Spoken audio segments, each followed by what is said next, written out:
Good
morning, everyone. Welcome to the stream. Just gonna get this turned down just a little bit.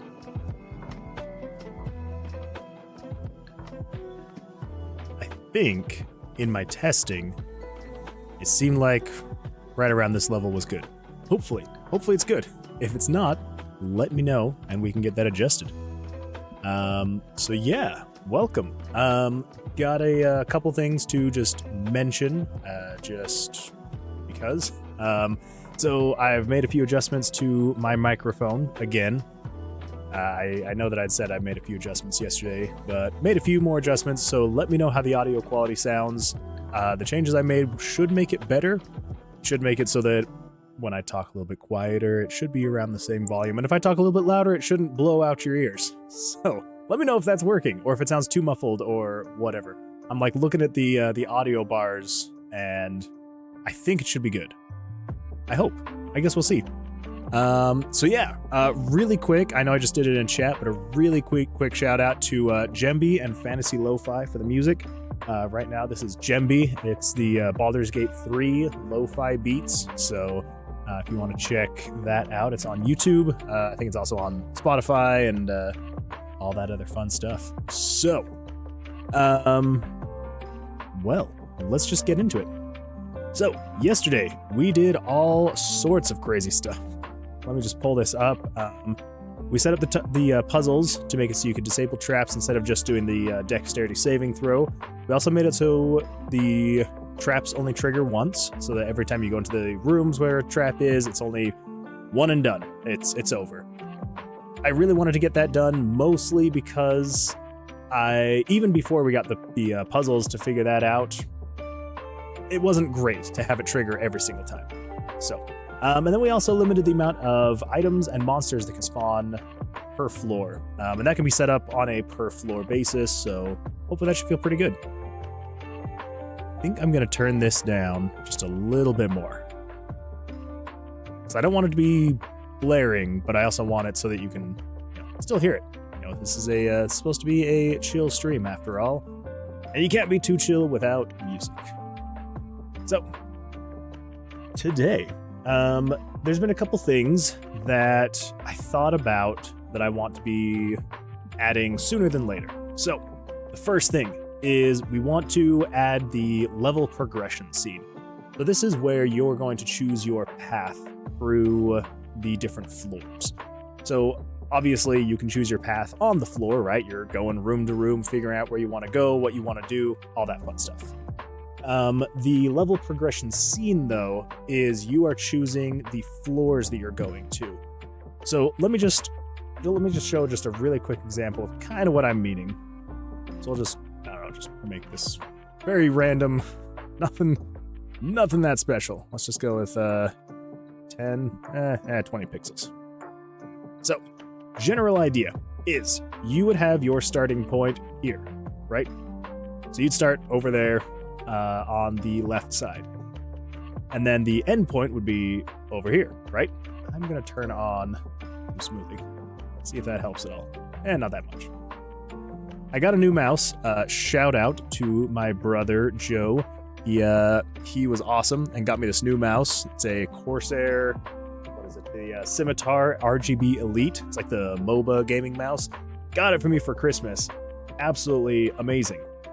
The one downside is I was using the same mouse for about 8 years, so a little bit of an adjustment trying to get used to a new mouse, how it feels in the hand. I just barely started using it yesterday, but it is an awesome mouse, so shout out to him, and I appreciate it. So general idea is you'd have your starting point, you have your end point. And then as you're going through from floor to floor, you would, like, say, for example, when you finish your floor here, right? If this is floor 1, it would branch off and you'll have 3 directions to go, right? And each one of these will kind of give you a rough idea of what might be in the room. So maybe this room will be a little bit more, maybe orange would indicate it's more item heavy. There's going to be more dice or something like that in there. The red would indicate it's going to be a little bit more difficult. Maybe there's more monsters. And then we could have some type of color coding. If it's green, that means there's going to be... maybe it's a place to rest, to stop, to heal, to sell items, to buy items, things like that. Just a little stopping point somewhere in the dungeon. And then, going off from there, those would kind of branch off, right? And... you can make a choice, so you got 5 more, or I guess 4 more rooms that you would choose from. So they kind of converge and separate, like all that fun stuff. And eventually, it just kind of goes out to the point where eventually, maybe we'll drop back down to 3 rooms, yada, yada, yada. And then eventually, they will all converge back to the primary end point, right? And so it gives you a little bit more opportunity to pick and choose where you're going, what direction you're choosing, and eventually, hopefully, it'll make it more fun. So that's kind of what I'm thinking with the end scene, right? So that's kind of the level progression scene. Now, I do want to tighten up the exit animation. right? Because right now, you enter the dungeon. Let me actually pull that up. Man, it's I am all sorts of unprepared. I haven't even opened up RPG Maker yet. So, right now, as you all know, you come into the dungeon, right? Let's make our character. Eventually, I do want to make the character creation as well. Not F12, F9. Let's go to page 4. So we're in room 44. We'll see if we can make it there. Anyway, so yeah, so the exit animation. I want to tighten that up. It's not great. Obviously, I just used a bunch of, okay, maybe we're not going to go test it. I'm going to freaking get killed by this guy. I did just use a old placeholder graphic, so really nothing that crazy. So yes, obviously we want to, okay, all right. We're not going to show you.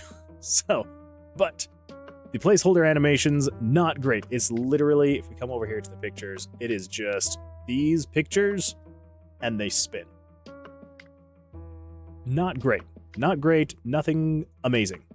So we want to update that animation as well. Maybe we can get a better spawn here. Because for anyone new, I just want you to see how terrible the animation is right now. Okay, let's get room 5. Okay, that'll be easy to get to. We just need to go up and over. Up, over, let's go down, and to the right. So, we've got the sigil on the floor. Exit animation, absolutely horrible. If we click activate, it's those images, and they just fade in and spin, and then you're on the next floor. So, terrible stuff. Absolutely terrible.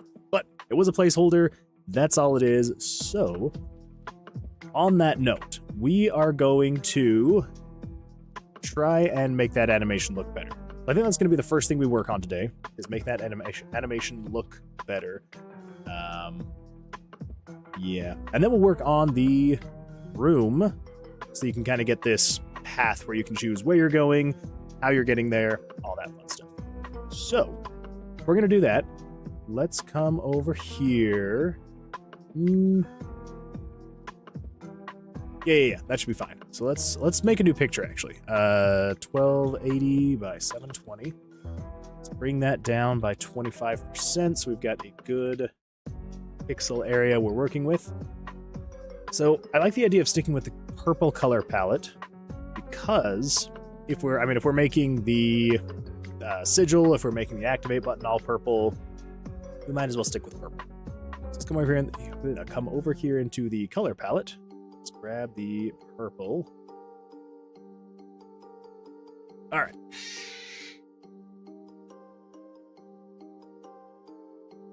Five. Okay. Let's see. How are we going to do this? So, I was looking at a couple different potential animations. And something I was thinking about maybe having some type of something that like comes in to like encapsulate your view on the outer parts, and then something that comes in that way. Sorry, it's hard to represent. Anyway, so we're still going with the rotating, the shifting, and all that fun stuff. So let's just kind of get like a rough example. So, trying to think of how we will do this in 2D space. Thinking. A minute. What have I done? I don't know why this keeps shifting back to, like, every single time we open this, I switch this back to nearest neighbor instead of by cubic. Don't know why it keeps shifting back to that. Okay. So, let's do the part where it is kind of on the outer part of your vision and it comes in. That we're going to want to have a square. Well, we might as well make all of them square. Yeah. Okay, so we're roughly, let's do canvas size. We're going to do 320, make it square. Okay. So if we do something like,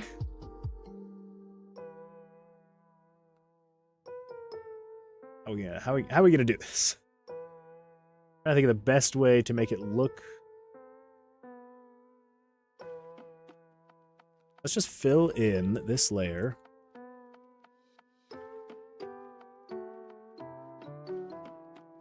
So yes, the idea is we would have... I wish I could do some kind of mask in RPG Maker.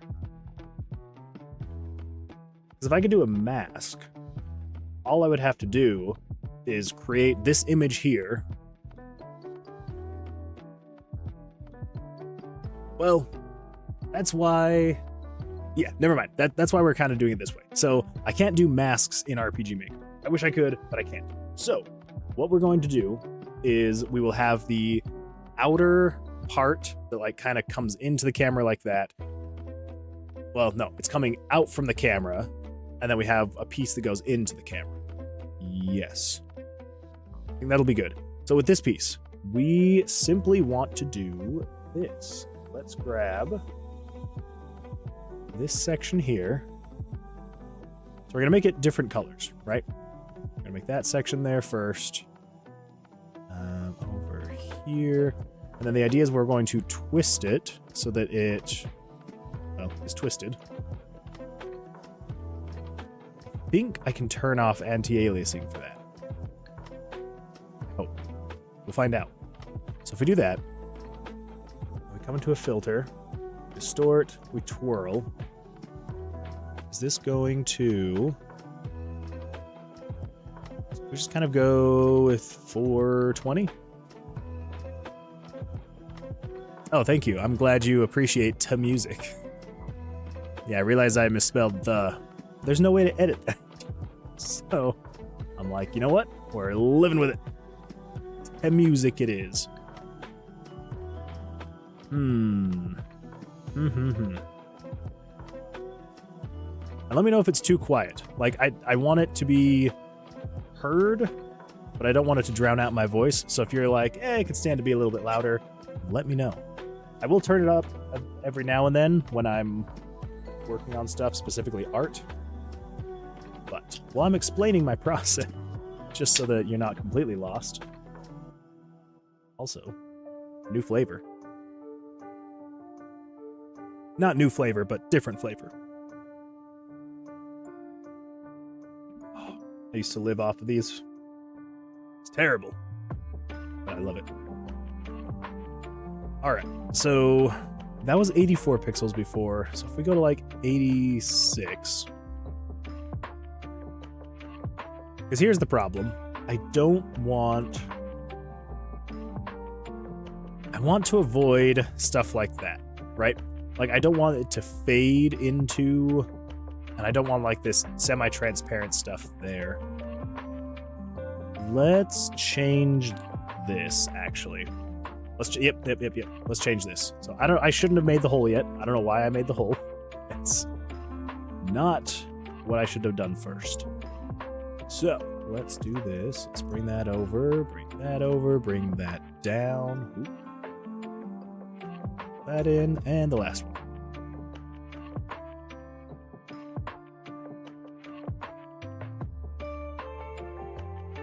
No. This is what we're going with. Sorry, I had a thought where I was thinking, what if I did every layer was a different color? You could have it rotating at different, but no. For this, we're just going as basic as possible. So let's come in here, filter, distort, twirl. We're not gonna do 420. What if we do like, yeah, we'll do 250. I think that should be good. But I think we want this quite a bit larger? No, because this will be the correct width. Yeah, this will be the correct width, so we don't want it larger. That's right.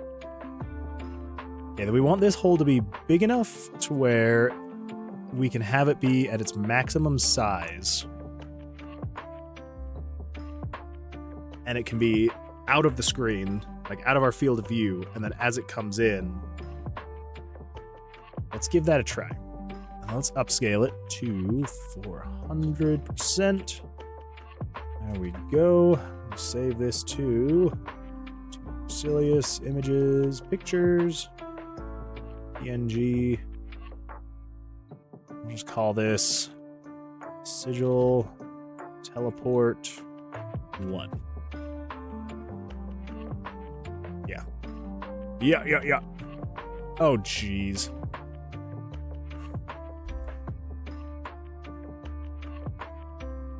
I just now realized, and I am so sorry. You guys have been looking at the game that I forgot to close because it covers up my entire screen if I have the test project running.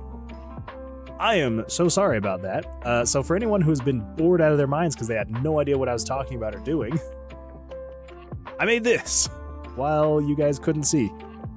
Yeah, sorry about that. Okay, there we go. We've got a purple swirly circle thing. So let's see if we can implement that. We are going to not worry about any of it. We're not going to worry about it being on the sigil. All we're going to do is parallel process. We're just going to wait for like 2 seconds when it loads onto this map, and then we are going to show picture 100. What was it again? Sigil teleport 1. Now, I'm going to show this at center, 640 by 360. Let's do this at like 1000%. And then we're going to move picture 100 to 640 by 360, 100. Oh, we may need it larger because it is going to be rotating. That'll be fine. That'll be fine. We may want to test that now, actually. Let's rotate picture number 100 at 1. And let's see what happens. So it loads up.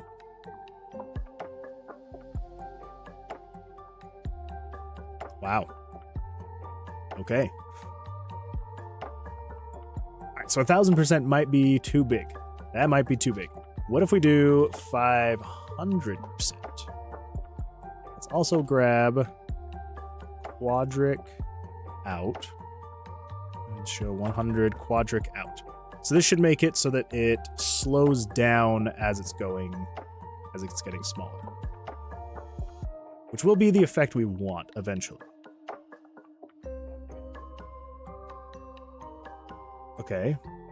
I think... Let's wait for like 60 seconds. I think that 500 might be just slightly too small. I think it's going to be showing on the corners before it actually starts moving. Let's see.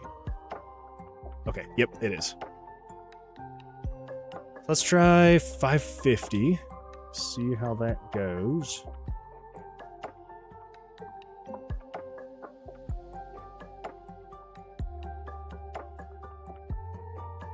Okay, perfect. I don't know why I'm rotating the picture before I even show the picture.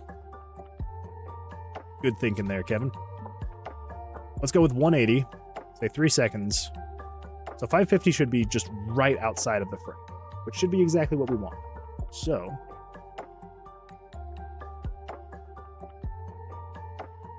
yep. So that's what I'm talking about. So the outer edges need to be, so it needs to be a bit bigger, which is fine. So let's do this. Let's get rid of that. Let's crank this up to 240. So 4 seconds, and then let's redo this. So let's crank that again. Okay, so we need... Well, we just did it, so let me show you again how I did this and what I was doing now that you can actually see what I'm doing. So, let's go canvas size. We're going to increase this by 100 pixels. Resize it by 100 pixels in every direction. So, like this, we find the center, which should be 210, right? Because it's 4... Oh, wait, hold... Oh. Okay, that was weird. 210. And then we fill in with that color. And then this side, fill in with this color. This side, that color. This side, that color. Okay. And then we filter, distort, twirl. We're going to do 250 degrees again. There we go. Adds a nice twirl to it. And let's do... Crap, I can't remember what I did last time. 70? I think I did 70 pixels. That's going to matter, especially because we just got it centered. I think that should be right. I think that should be right. I hope. I guess we'll find out. Okay, and then we do PNG. We replace that one. Okay, now let's see what that looks like. I believe 70 was right. Because if it's too small, it's going to do the same thing where it just kind of like shows on the corners. Okay, on the edges. Okay, I don't see the edges, so that's good. That's exactly what we want. Now I wonder, at 70, and at this size too, can we go down to like 75? I want to try and get that center circle as small as possible.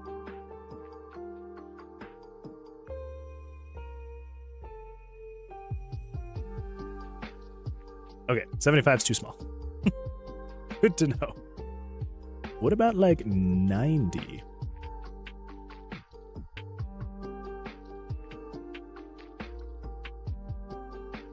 Just for testing purposes, you know? Okay, I think that should be good. Let's do the rotation at 2.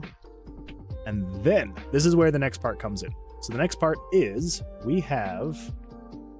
That's the part that comes around your field of view. Oh, I am so sorry. I did not mean to smack the mic. Hopefully that didn't blow your ears out. Hopefully with the suppressors I set up, compressors that I set up yesterday, hopefully that'll eliminate those kinds of issues. Alright, so that's one. And then we want to create a new layer. This one... Okay, so how are we going to visualize this one? This one is also... Let's try this. Let's give this a try. Let's do kind of the same approach. We'll just do like 70 pixels. Let's grab you. Let's do it dark to light, though. Dark to light. You. You and you. Okay. And then that is centered, so let's do filter. Oh, there we go. Filter, distort, twirl. Need more of a twirl on this one. Maybe the opposite direction. Yeah. Opposite direction, let's go with negative 300. Okay. And then we need to grab a circular shape. This can be, looks like about 136 pixels. Yeah. Okay, so let's inverse. Let's go like that. And then we do select. Nope. Let's do. So it was 136. Let's go with 140? Yeah, 140. Then we grab the lightest, which I think will still be, nope, this one. There we go. And then we need to do... Is that centered? Is that... I want to make sure that center part is centered. If it's not centered, it's going to look weird. Okay, that's centered. Good. Whew. Okay. So the next, let's do... Well... This is going to be... Maybe this does need to be bigger. This is going to be coming at the player. Well, I think this should look okay. We'll give it a try. We'll see what happens. 400. Then let's actually do this just to make it more... Whatever. Easier to work. 560. We'll go with that. Easier to work. Canvas size 560 by 560. Save you as PNG. You're going to be sigil teleport 2. this.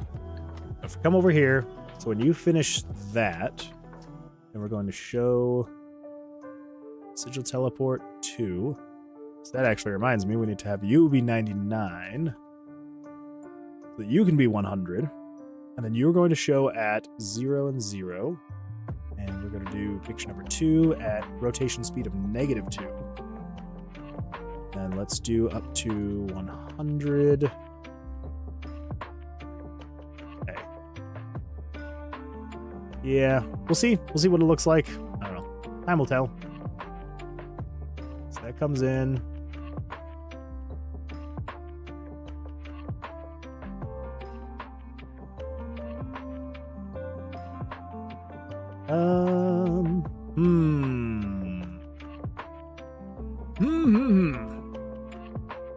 Not amazing. I will say that. Not amazing. Let's do this. Let's get rid of that outer piece. We'll save that again as port 2. I wonder if we should do... Let's fix this. Let's not have it be... First of all, we need to do 199. Then, that's 99, that's 100. We're not going to wait for that, because what we're going to do is wait for 180 seconds. So in the last second, as the outer is still shrinking, the inner starts growing. Let's give that a try. Let's give that a try. So that starts shrinking.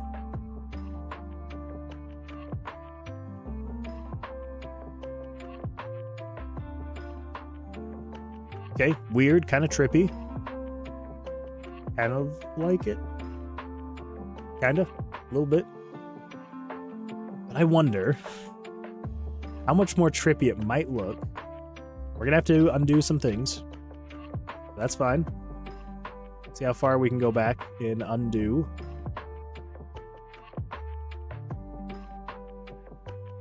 Okay, perfect. So let's do filter. We're going to distort, twirl. We're going to twirl at positive 250. So it's the same twirl as the first one. And I will show you why we're kind of doing this. Oh, not square. We want a circle. So I believe we could do 136 last time. Let's try and get that. All right, come on, 136. Come on, 136.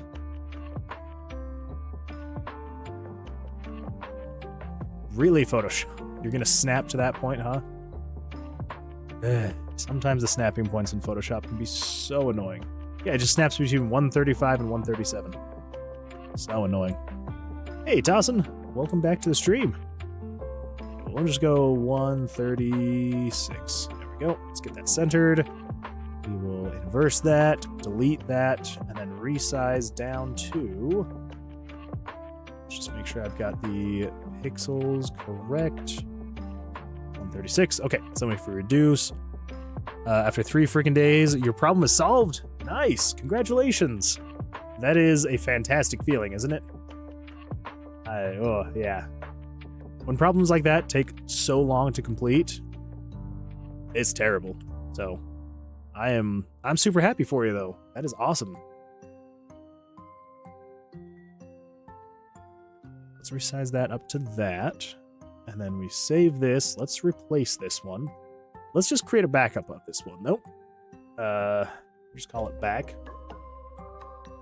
And let's call this one 2. Okay, so we'll show this one, but we still have the replacement or the backup just in case. This one looks terrible. Just in case. So we're gonna move at positive 2 on the rotation. And let's see what happens. Let's see what that looks like. That comes in. That comes out.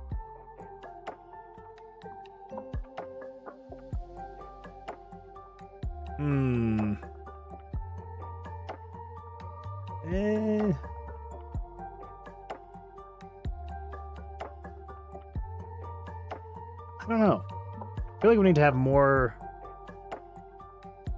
I mean, this is going to be a very short animation, right? Basically, it's going to do that. As soon as it finishes, it's then going to move these two pictures. So this is going to move this one back to 0, 0. And then it's going to move this picture number 99 back to, what was it, 550? Show it at 550, yes. We're not going to wait on that one, though. We're not going to wait on that one, though. Let's do... We need to do quadric in on these guys. Okay. And then erase picture 99 and 100. Thanks. I wasn't going to join today, but I did, so now I gotta go. Oh, that's all right. I appreciate it for your jumping in. But yeah, congratulations. That's awesome that you fixed the bug. I am very happy for you. That is always a good day. So, nice. Okay, so the idea is it'll do like the intro animation. That kind of comes jumping out. Maybe it needs to get bigger, and then as soon as it's done, it then just kind of goes back. I think if we speed it up too, so we don't do the 240, let's crank this back down. Let's do like 160.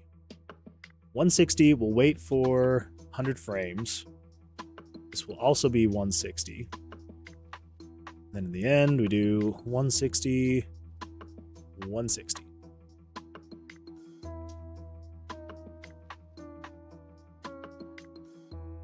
We can always add more, but I think this will just be a good... It'll be a better temporary thing.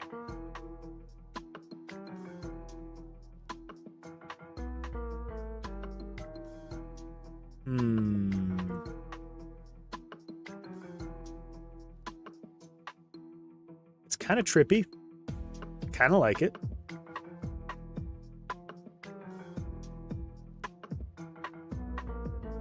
Let's reduce this down to 120. Let's get like the exit animation down. We're going to do this one though at 90. So the center one is going to leave faster. So it came in later. So it comes in. Kind of spins around, does its thing. Yeah, it's not great, but it's not as bad as the original one was. So, and that's what I had in mind. That's just what I wanted to do. I wanted to make sure that it wasn't as bad as that one. That one was terrible. Okay, let's do this one at 80. Have it be a little bit faster. Let's do...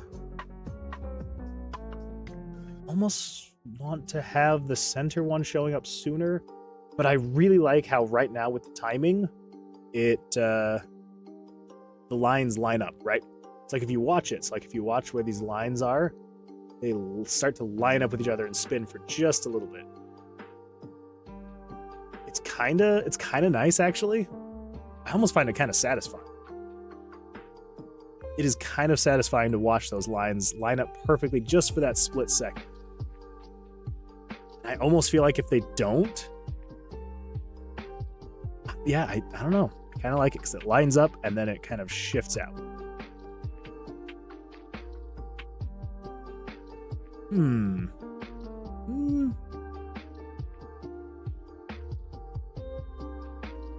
Yeah, I think we're going to do that. I think we are going to do that. But we will want to do something like this. Before it starts doing that, control switches turn off.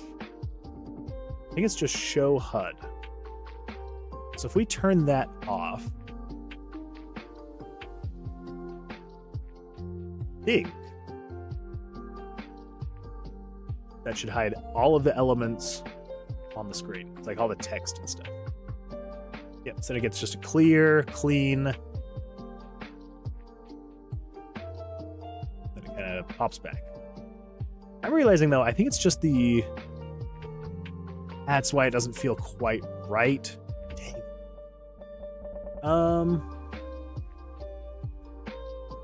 Yeah, I need to adjust the colors So if you'll notice, it's just the darkest purple. So it's this dark purple eventually lines up with this dark purple, but then all the other, everything else is not quite right. So I need to adjust that. How are we going to adjust that? Well, that is a great question. So we need to have this be 136.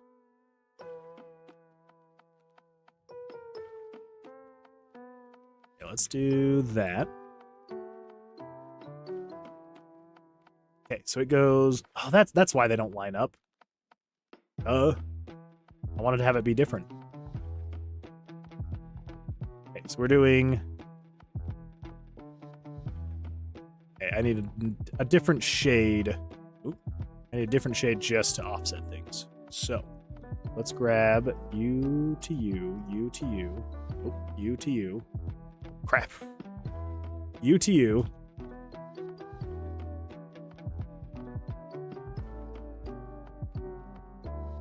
There we go. Okay, so then here's what we're going to do. We will go twirl. It was 136. 136. Center that. Select inverse. Delete that. And then we do... Yes. Canvas size. 136. 136. Expand you by 400%. Save you to PNG. That one. Okay. Now I will have to probably adjust the timings a little bit because now that I've switched where the colors are, it's gonna do that, which is fine. I think if I actually rotate it by 90 degrees, then we should be fine. Yeah, so let's do this. Let's come in here. Go into image rotation, 90 degrees.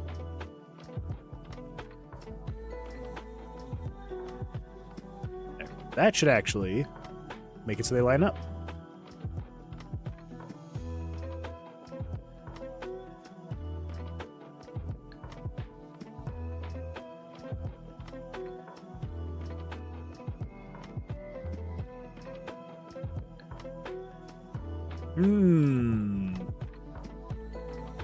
Is it nice that it lines up like that? I'm trying to keep it really trippy looking. It's almost like it fades into the other image for a second. I guess isn't the worst thing in the world. Which does kind of make me wonder, how many pictures do we have to work off of here? Picked up is 99. Fog is 71 through 90. We technically have 91 through 100. We've got 10 images that we can work with. If we were to reduce... So what if we... This is just me thinking out loud here. What if we did something like this?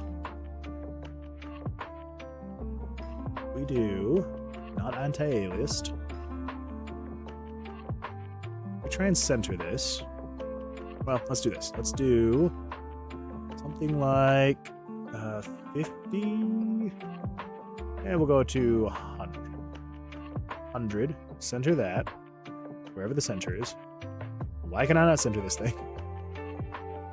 100 pixels. Oh my gosh, come on. So 210 by 100. Oh my gosh. 210 by 100. There's the center point. Okay. And if we grab the lightest purple. Nope. Make a new layer. Put you there. And we free transform with nearest neighbor. Let's do perspective. Shrink that down to there-ish. Yeah, it should be all right. And then we do... let's rotate it based off of that. Close enough. Down. Get you 180.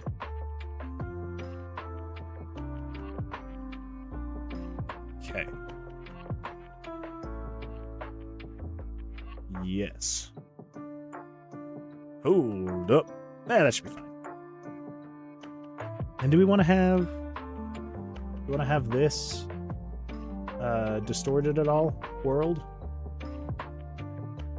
I don't think so. I think we want to go with, well, maybe just a little bit. We did like 50. No. We're not going to twirl it. We're not going to do any of that. Let's just keep it like that.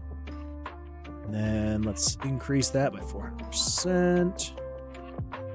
Save this as PNG, teleport 3. And then let's do this. Let's hide you. Create a new layer. We're gonna have this one be just a little bit taller. We need to reduce that by 25%. So this one's going to be slightly taller. So we're going to do like 270. And not quite as wide. Go. Let's fill that in with the lightest again. And then distort. Or perspective, whichever one. Have that come to a smaller point. And then what we're going to do here is we're going to rotate you 45 degrees. Have you go... I was hoping you'd be big enough. That should be all right. Just kind of do a little bit of that. All right. We're just going to do a little bit of this. No one will notice. And we'll rotate 45 degrees, and we'll center him. Oh, close enough. Okay, so then let's replicate you. We are going to rotate you 90 degrees. Down to there. Merge down. You. Flip that way. What the? Duplicate you, then rotate you, flip you.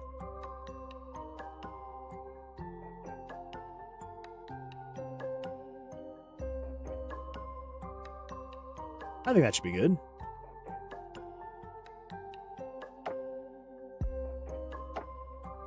Yeah, so this will just add a little bit more, I don't know, something to it. We'll see what it adds. Maybe it'll be good, maybe it'll be absolutely terrible, and we will hate it and we'll delete it. But we might as well try. So, you are 4. Okay, so with this, that means when we come over here, we need to change. So 99, so we need 2 more layers. We need you to be 97. Well, let's just do this. So we need 97 to be quadric out. We need 98 to be quadric out. 99, 100. Okay, and then you are going to be 97 now. And then when this comes in, we're gonna give it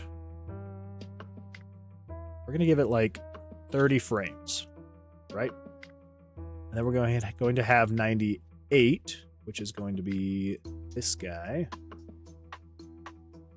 Start at 0, 0. Rotate 97 at 2. Maybe we do these ones negative. So 98. Move you up to 100 in 60 frames. And then we'll wait 30 frames. And we'll do 99, which is this one. 99.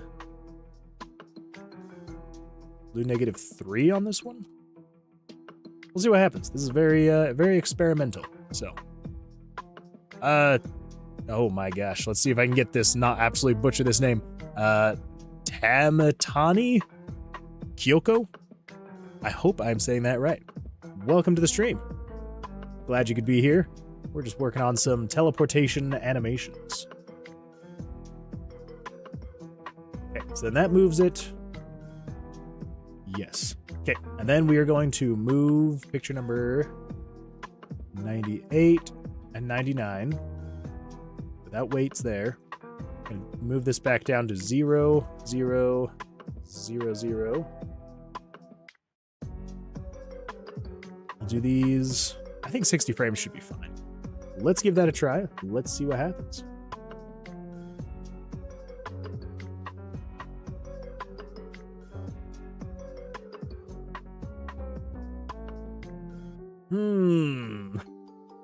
What the crap was that? Okay. Well, there's a problem. You need to be 97. That was... Woo! Okay, so maybe 60 frames is not... 98, 99... Okay, so that moves it down to 0, 0, 0, 0. That moves it to 550. Okay, so that's why that one didn't go. That's good to remember. So 97, 100, and then it does 98 and 99. I think 60 frames should... Maybe we don't want to wait 30. Yeah, let's just wait like 20. This one will also wait 20. Then we'll wait another 100 frames, I guess. And then we also, I just remembered, we need to have 97 quadric in and 98 quadric in. Okay. Oh, thank you for the follow, Cemented. Oh my gosh. Tamatani Kyoko. Oof. I'll get ready for your name eventually.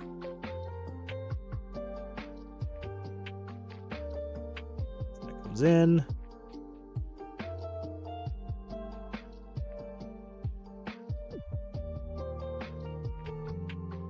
Those do just come just swinging in, don't they?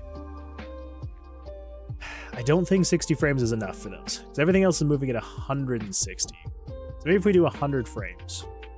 I think if we do 100 frames, that will be good, and then we wait like 20 frames.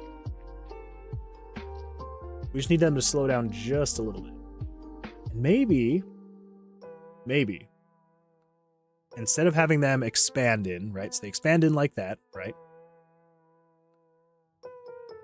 Maybe, instead of having them expand in, they start at 100 already. And let's have them fade in. Let's do that instead. There we go. I feel like at that point we can have them be at 60 frames. So yes, we'll do 100, 100, 0.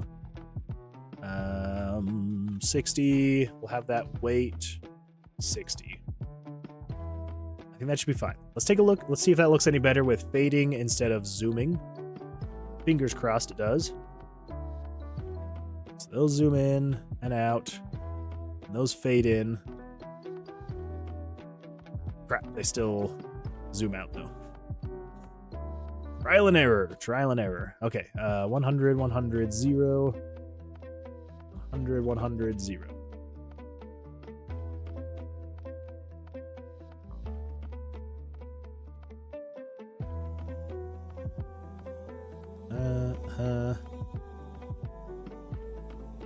Do I need to wait? I think maybe we need to wait until the center teleportation circle is larger. So let's wait for 90 frames, and then we'll do these. Wait for 30 frames on that one. Maybe I just need more than 4 per thing, right?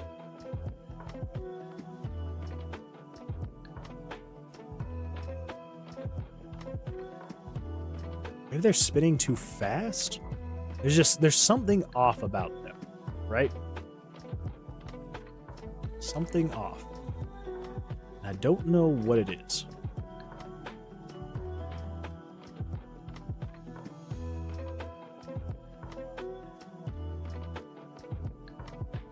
Don't know what it is, unfortunately.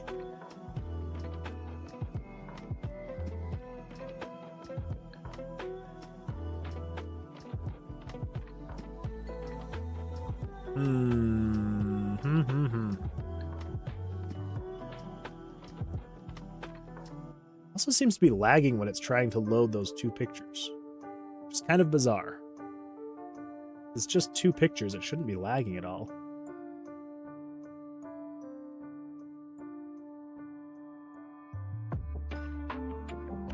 Well,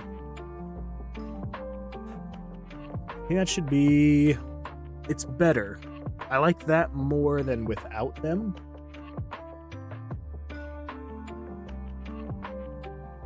Still kind of odd that it lags like that, but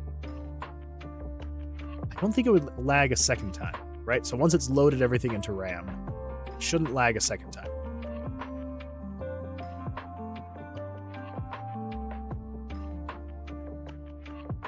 Okay, so it does that first one. Then on the second time it does it, there should be no lag.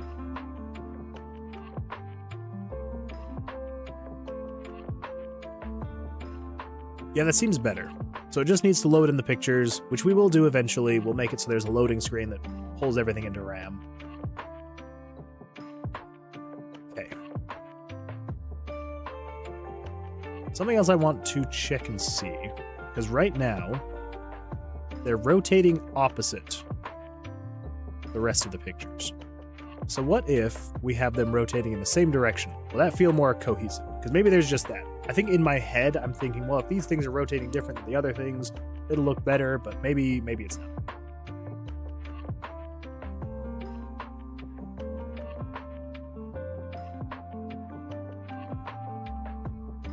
I think it does look better rotating in the same way, but I think we want to do... I think we want to do the same speed.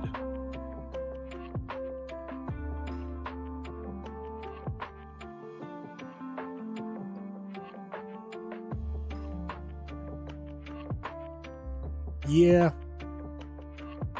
I think that's okay.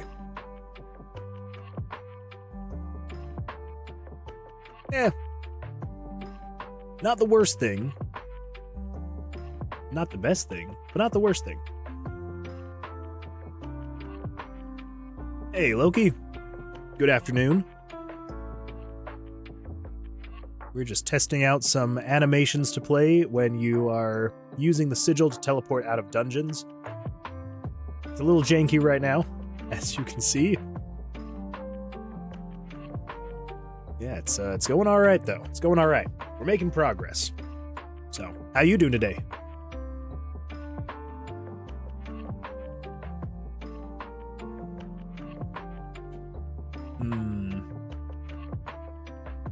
Yeah.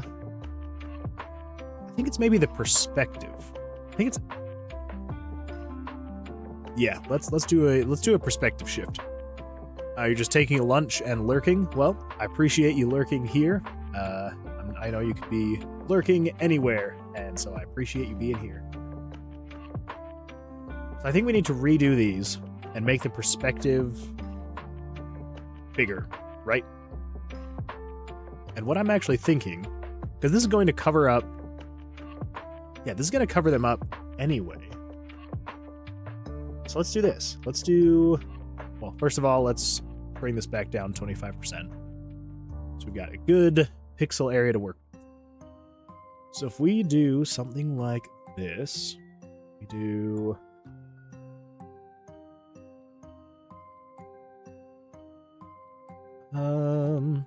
Let's only go to there.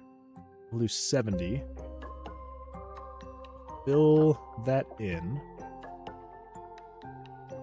And the idea is, if we distort this... Nope, we don't want distort, we want perspective. There we go. Oop.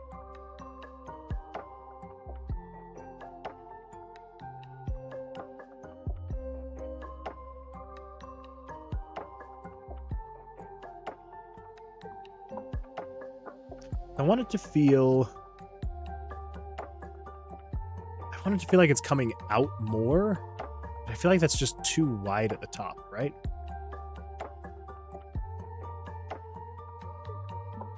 Yeah.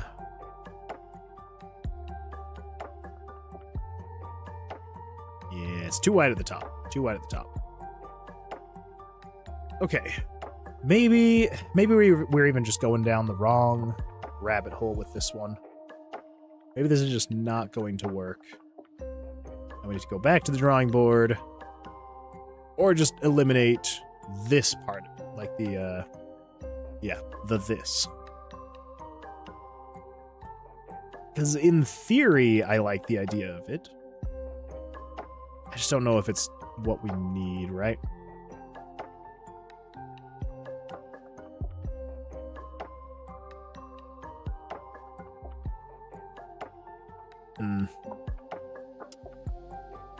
Yeah. Yeah.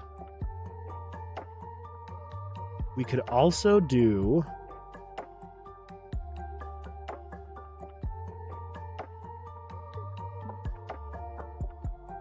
Well, now that just looks the same size as these other ones.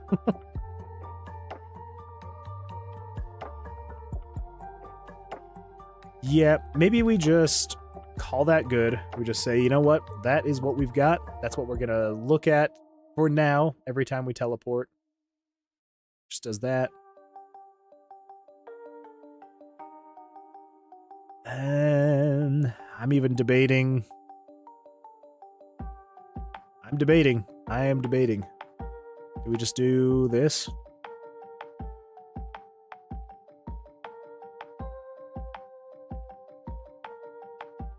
I think we might just go back to just those two images.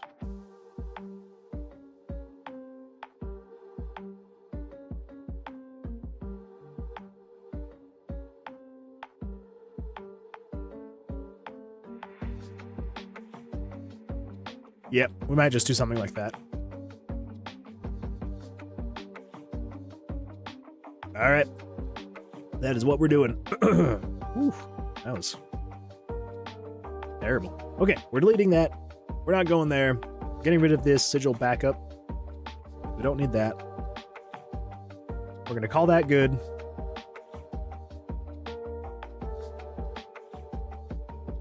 We're going to almost call that good. Okay, I have one more idea. One more idea. Just bear with me. We're going to see what happens. It's just one more idea. We're just going to see what happens, okay? Bear with me. So canvas size. We're going to increase this again. We're going to go up to 540. Let's just crank the jams. We're going to crank the jams and just do a little bit of pixel art. You want to join me for that?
All right. So we've got the circle. Let's do this. Pull this up. The idea is,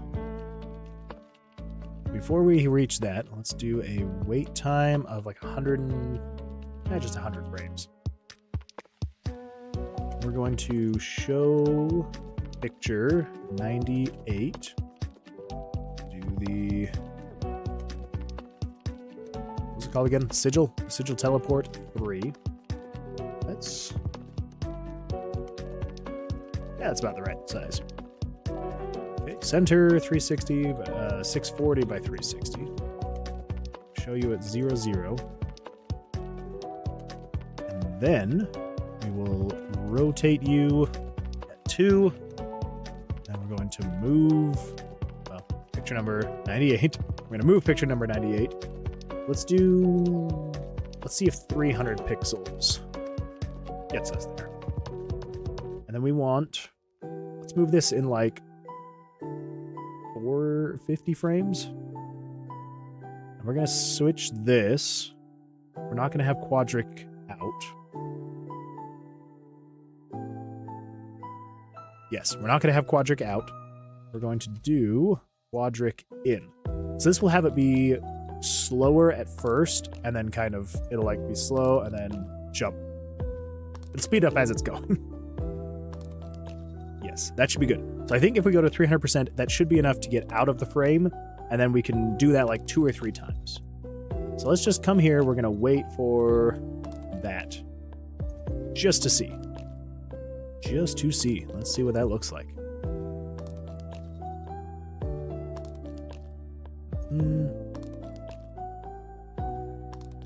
Okay, 40 frames is way too fast.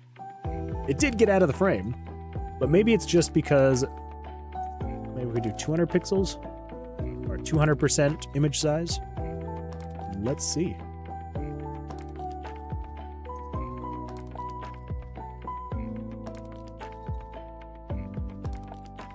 Okay, still too fast.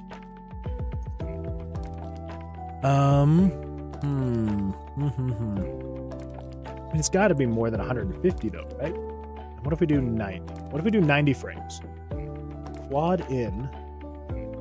Yeah, that will make it, right? Quadric in makes it slow down toward the end. Or does that make it slower in the beginning? Well, we also don't need you to be 0. We can probably do you at like 30%. And you'll still show behind that circle. Because the less movement we have to do in that amount of time, the more cohesive the look. Look.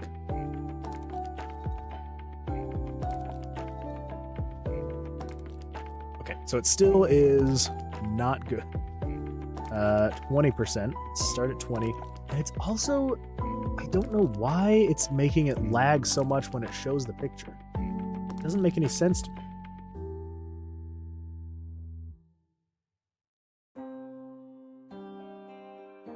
Okay, well that, I think, is fine. I do want to check and see, though. Actually, I guess I can check here. So... Whoa! This thing is huge! So, 1280 by 720. Jeez. Yeah, so this is roughly how large our screen is. So this could just go up to 100%. And it would be out of frame. How big is this file? Yeah, it's only 27 kilobytes, so we're fine. It's not like it's some massive file that it's trying to load. Okay, so we're fine there. So if we just have it expand to be 100%, that should be okay. 20% also seems fine for the starting position. So let's come over here. Let's pull this up. So that comes in. Okay. And then I think the plan is, let's do 80 frames. I'm gonna do 80 frames. Let's just have you grow to 90. And then if we just have this repeat like 3 times, I think that should be good. Just kind of has like this circle that comes out of that other circle a few times.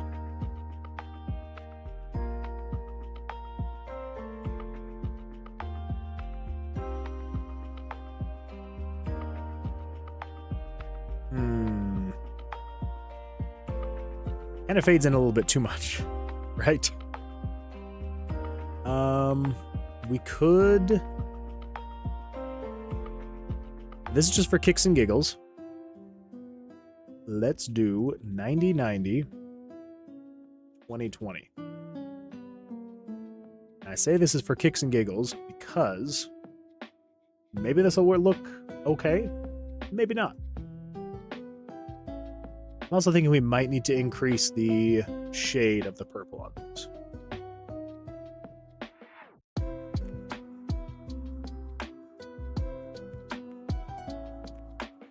So is 90, if it shows at 90, let's wait for like 100, wait for like 100 frames. I just want to see.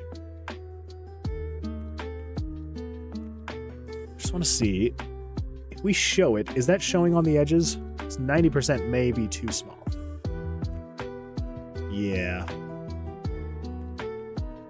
Okay, so instead of doing 90, let's do show picture at 95. 95 should be fine. Because again, the least amount of movement we can do here, the better. Okay, then let's get rid of that. And then is 20... What if we do 25? Is that going to be too much or too little?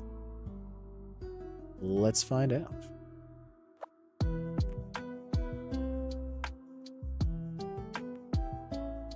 Shrinks in.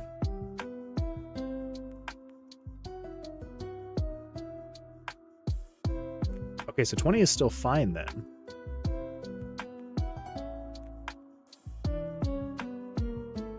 I mean, 25. What about 30? I feel like 30 is going to get to the point where it's outside of that cover.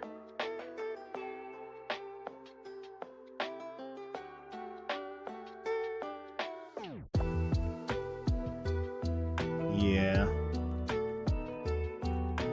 But oddly enough, I actually kind of like that. So if we were to do this, let's just say, for example,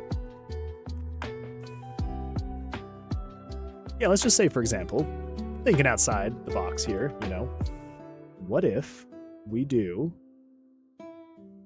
it's going to kind of suck. I have everything finally done, but what if we go with 96 on that? 96, 96, 96, down here, 96, and 96.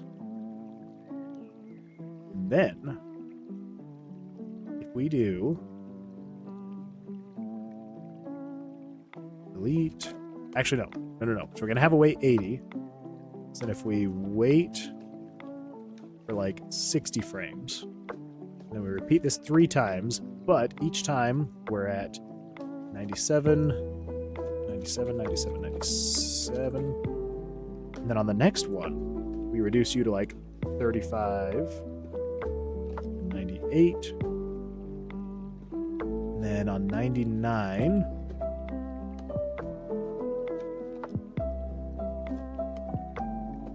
we do 40. We have you wait. And then 96, 97, 98, 99 is all quadric in. And then we do move. So we've got 90, 90, oh, nope. We've got 97. Move you up to 95, 95. 98. 99. And we wait for like 10 frames on each of these. Oh, we need to do it in reverse though. 99, 98, 97.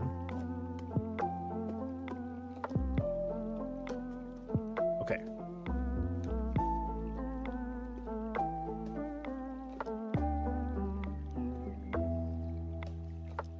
96, 97, 98, 99, 100.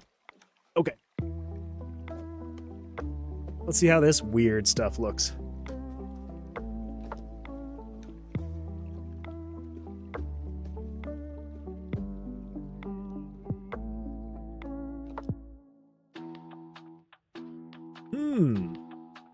It's trippy, but I kind of like it. Now what if instead of going with 80, we did 60 on these? So moving 60, moving 60, moving 60, and then you wait for 40 and 40.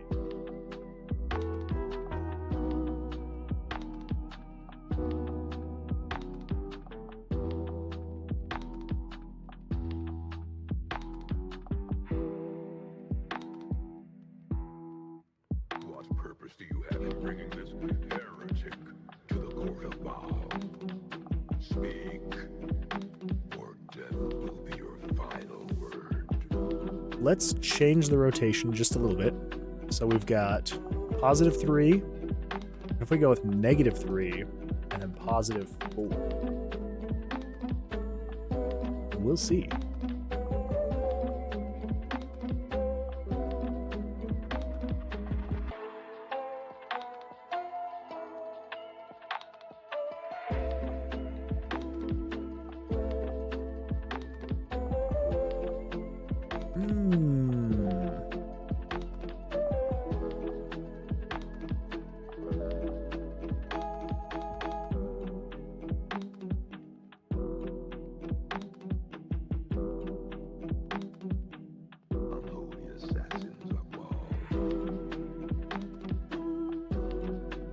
I feel like it needs to be tightened up just a little bit more. And I'm trying to figure out where it needs to be tightened up. It just seems to delay just a little bit too long.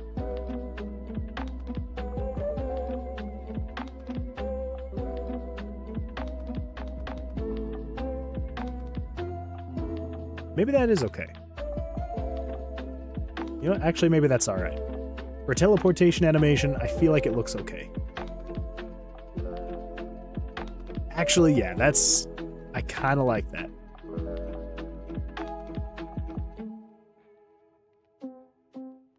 All right, well, there we go. I think we're good on that animation. I think that should be fantastic. So that is what we need to play when we teleport out. So let's go find where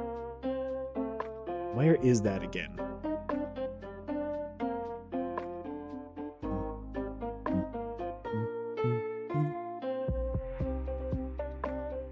Okay, so this is the animation, I believe. So it's showing spirit, button animation, spirit, 99, 98, 97, does all of that. Oh, crap. Well, no, we don't need the black picture anymore. Because the black was just covering up because it used the terrible that spirit animation. Jeez, okay. Yeah. I know it's stupid, but I kind of want to get a before and after. Just so you can see how terrible that one was. So let me just grab this really quick. So yeah, here's the before.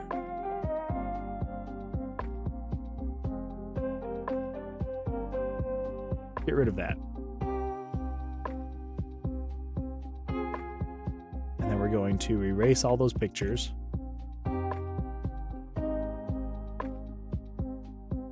Okay, just so you can see how terrible it looked before. So this was the before animation.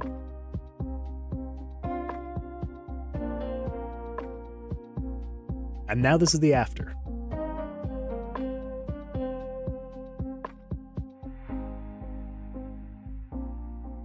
I think you can see why we needed to redo this animation. Before. After.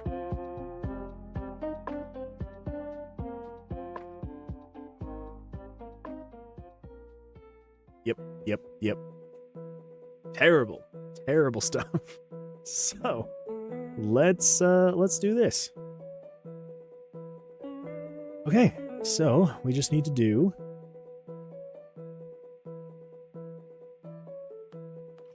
grab from there down to there. Copy all of that. Let's turn that, set that to action button. So then over here in sigil room, So this is all of that. So Spirit, 98, 97, 99, 98, 97. Rid of all that. Waits 120 frames, shows the black cover, turns HUD off. We're already going to take care of that. Okay. So, going to be right there. So this turns off HUD, does all of that. And then what we need to do, because we don't want... So this is going to be everything that we need to do after it teleports us.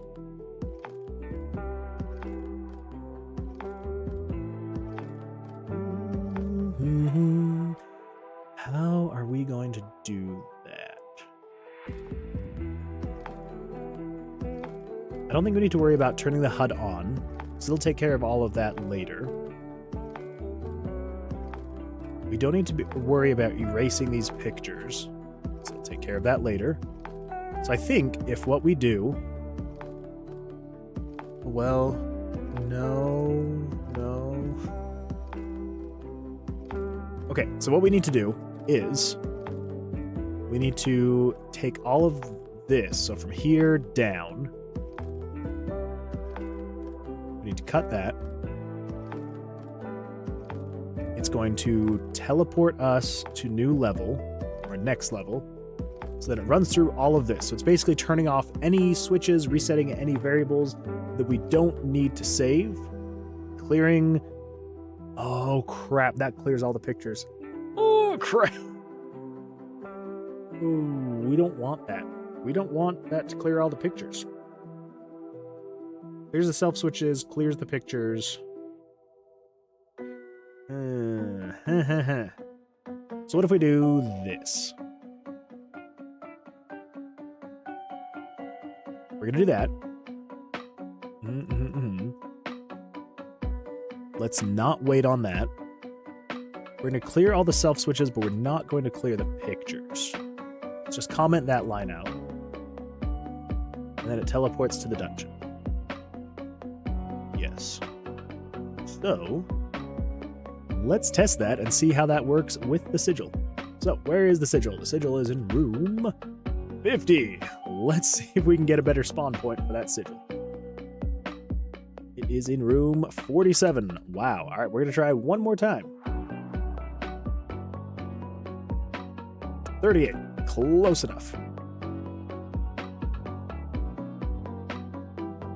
Why am I going to the left? We don't want to go to the left. We want to go up.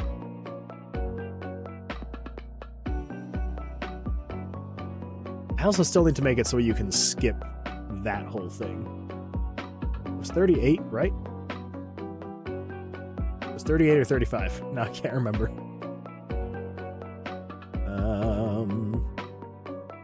Let's go up.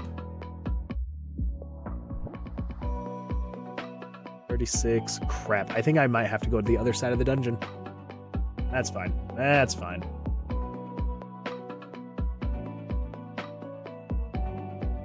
If it's 38, which I think it was 38, then it should be the next room over. Okay, there we go. Magical sigils on the floor. Activate sigil and leave the dungeon. If we activate, it does that. Plays this whole animation. Yada, yada, yada.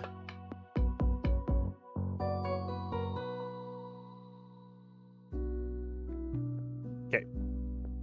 That's the problem with it not clearing all pictures.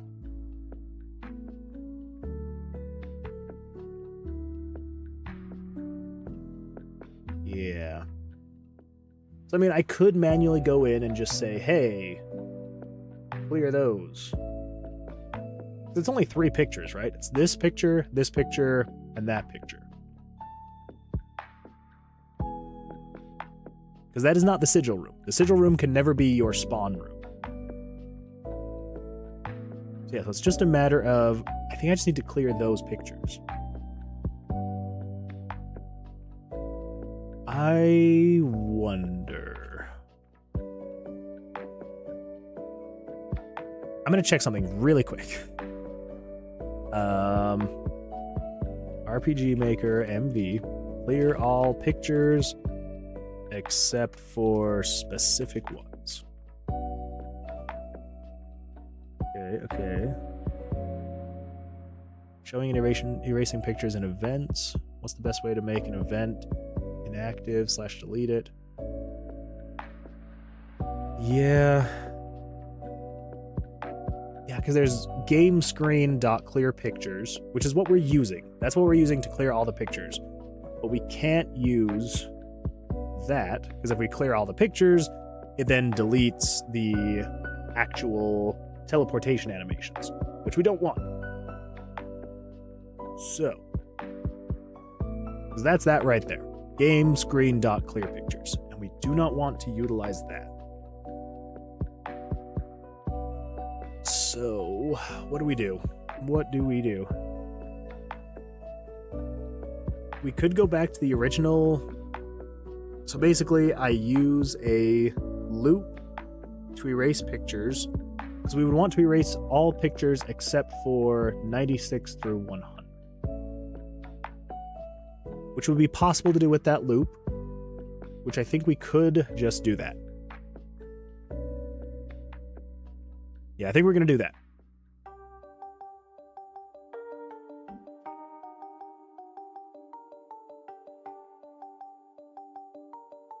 Yep, let's do that. Okay, so we're going to keep that commented out, because eventually we could maybe revisit this and see, but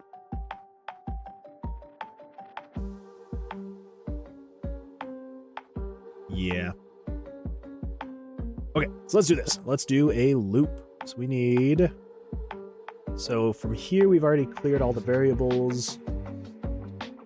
The self switches. Okay, so let's do loop. What variable could we use? So it's setting 18 through 20 to 0. What's 18 through 20? 18 through 20. Dice picked up, dice slot, and dice picked up type. Well, we could just use dice picked up. That would work. Not picking up any dice in here, so let's do that. We'll use dice picked up. Variable 18. Okay, so loop. Set. Yes. So, show variables, add 1 to 18. Exhaust every possibility until none are left. And when hope has been whittled down to the very marrow of despair, that's as you come knocking on my door. Pull up the script call list. We want to find erase picture. Yep, that's the one. It's better than a devil you don't know. So, let's erase picture number. Game variables dot value 18. Okay, so this is going to erase picture based on variable 5. Now, variable 5 was set to 0. We're going to add it to 1. So we'll erase picture number 1. And then we're just going to say conditional branch if the variable 18 is less than 96. So it would add it. So this would set it to 96, delete picture 96. And then if you're less than... Nope, if you are equal to 96. If you're equal to 96, then break the loop. Okay. Yeah, that should be good. So then it breaks the loop, so it stops doing that. And then down here, it will just set variable 18 to 0. Done. Finished. And that should be good. So it should erase all pictures but the teleportation animation. Let's give it a try and see what happens. Let's find out where the sigil room is. It is in room 29. Let's go find it. Man, increasing my dexterity so I can always make these saving throws makes testing so much easier. 24, 30, 29. Okay, sigil room. Let's activate you. Whee!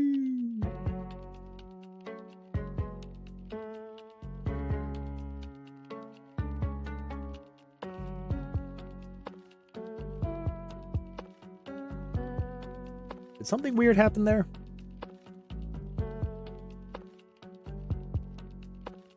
Did it erase? 99, 98, 97. No, 96. Crap. Okay. We are using picture number 96. I was like, something looked weird there. Stop at 95. 95 is where we want you to stop. Okay. And then we're gonna need to make the initialization of the dungeon a little bit better, because it's now showing the HUD before all of this finishes. So I'll just show you. So right now, oh my gosh, we do not want to go all the way to room 59 to get decision. 41. Oh man, good enough. Just get through all these monsters. I really need to implement it so you can skip the dex saving throw animation. Not only for testing purposes, but just because, I mean, it's fun that there's an animation, right? Oh my gosh, it's fun that there's an animation, but sometimes it's just really annoying, like it is right now, where it just monster after monster. Oh my gosh. I guess I get that I'm not killing the monsters game, but you don't have to keep spawning them. Oh well, we're almost there. We're almost there. 39. 45. Was it 41? Or was it 49? Crap! Can't remember. And I think I went to the wrong side of the dungeon. We're just going to do that again. Here we go. 38. Okay, we're in room 38.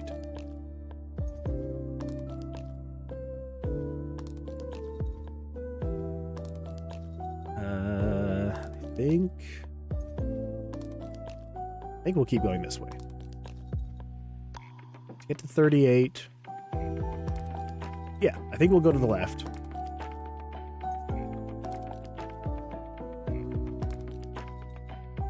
So if we go up one more, and then I think we have to go to the right a little bit.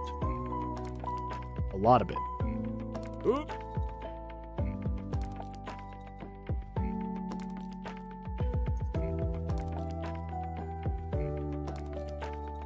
Oh, okay, so we have to go over, down. There we go. Sigil room. Okay, so here we go. So it does this, plays the animation. Rings come in, they expand. It doesn't erase anything, but it does show the HUD elements before it's done.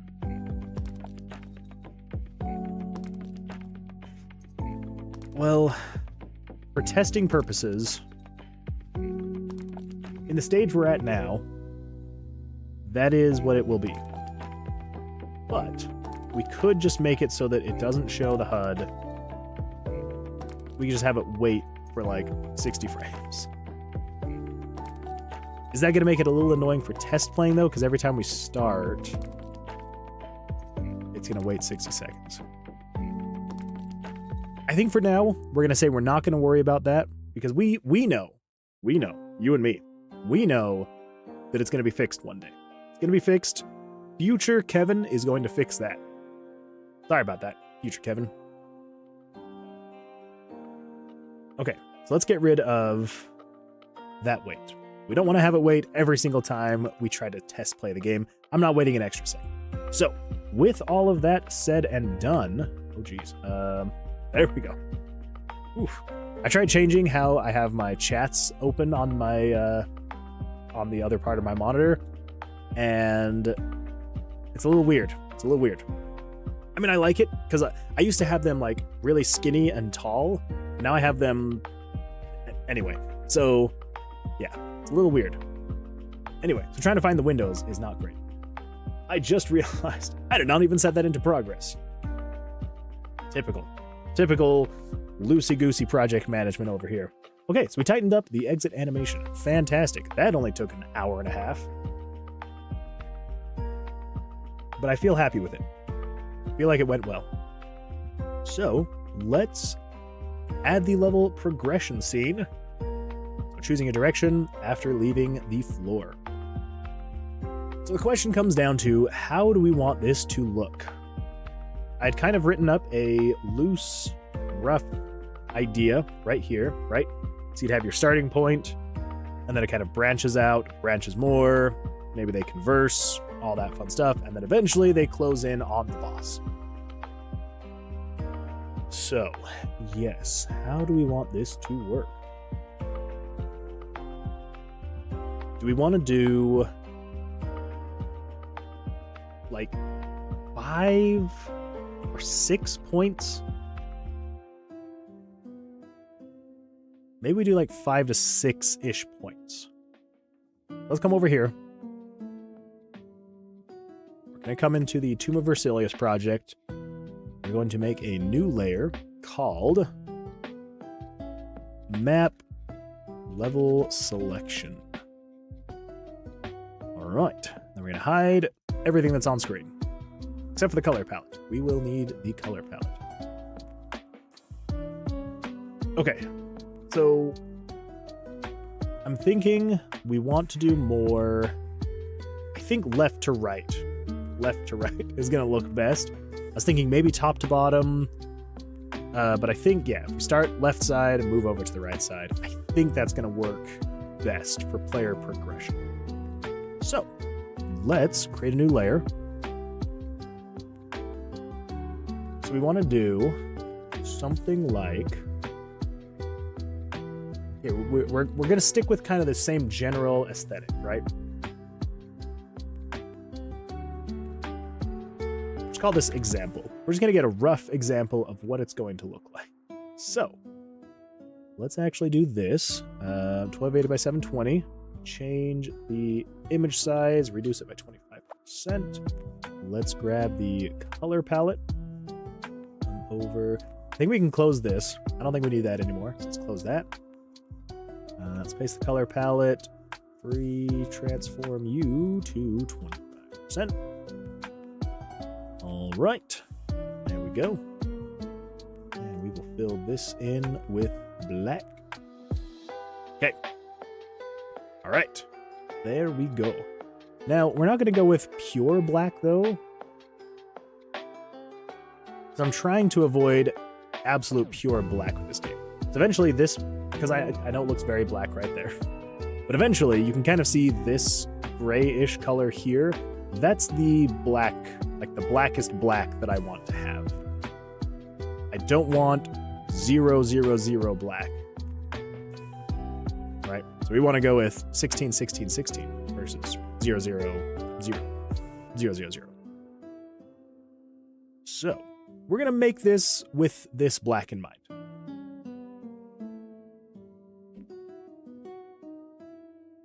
Call this example layer. Example layer, not example layer. I know you can't see that, but I misspelled example. All right, let's do this. Let's come over here. What shade is... Okay, so that is that shade. I think that's good. I think that'll be... I think that's a good shade for the ones to select. So let's do... 10... So we can't have them be too small, so we want them easy to select. If we did like... What would that be? 16 times 4 is 64. So 80 pixels is in general about a good touch point. Divided by 4. 20. Yeah. 20 pixels? That seems huge. I guess that's not that big. 20 pixels is an adequate size. Remember that. 20 pixels, adequate size. Okay, let's come over here. Well, actually, maybe we represent the rooms just because I really like the shape of the dice frames. So we're gonna come over here. We're gonna grab vitality dice. Come back over here, paste it, and we're going to transform you 25%. Yada yada yada. Let's get rid of that. Alrighty. Now that should be good. And then let's get a... I mean, again, I'm kind of thinking we maybe...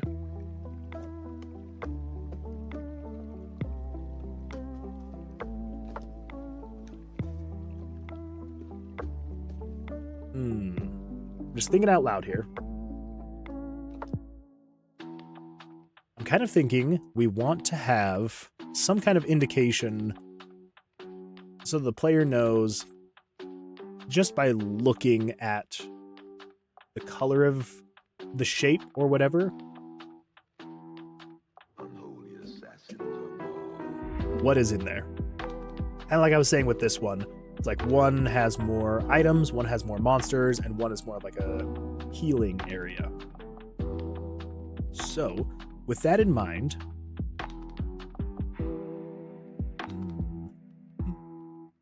What purpose do you have in bringing this heretic to the court of Baal?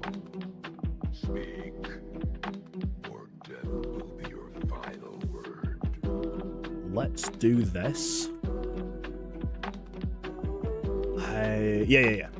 So, so what I'm doing is I want to set colors based on that, like on the dice, just in reverse, right?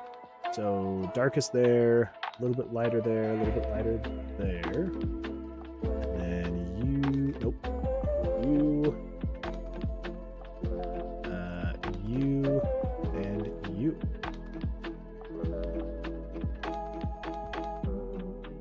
Okay.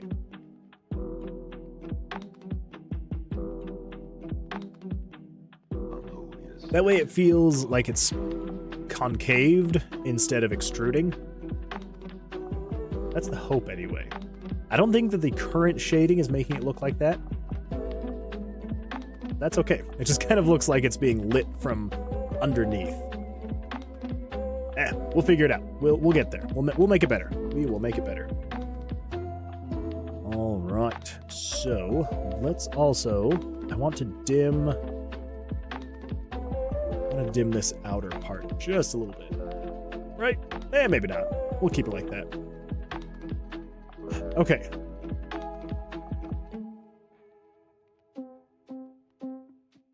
So what are we thinking? We're thinking probably red for monsters,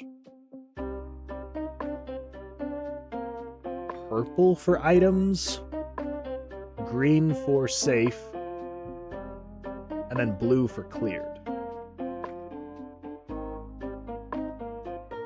I think that might be the direction we go. Yeah, that might be the direction we go. So I think we're going to get rid of this layer. So we're just going to keep this guy. We can get rid of example. We're not going to do squares. I really like... I like continuing to use the shape of the D20s that we've got. So, let's do that.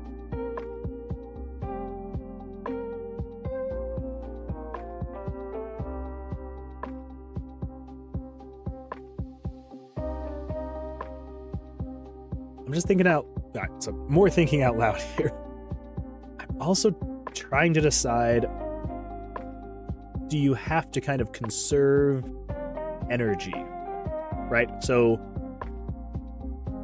if we were to say, if we get rid of the luck stat, right, which we've talked about for a while, we get rid of the luck stat, so we open up the purple color scheme to allow for something else. What if we were to use the purple color scheme for energy, right? So if you go to a healing, we'll call them nodes. If you go to a healing node, you're going to get 0 energy, right? And let's say it takes 1 energy to get there. And if you run out of energy, you can no longer progress. You have to start over. And then certain directions cost more energy. I don't know. I am spitballing here. I don't know if we'll actually do something like that. I want to avoid that feeling like it's some kind of mobile game mechanic, though. Like, I don't want people to feel like... But it's also something where you would have to take into account, all right, you're starting with 10 energy, to move a certain distance, you know, if you're going from this to here, it's going to cost you 3 energy to go there, but you can find energy in the dungeon. I don't know. Thinking out loud, spitballing. I don't know. Probably a terrible idea. So let's just stick with this. Let's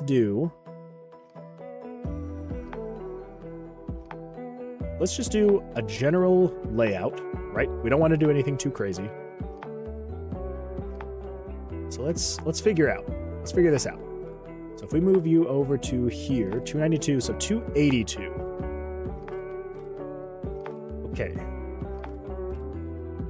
So from there to there is 282. How do we factor that? 282 divided by 5.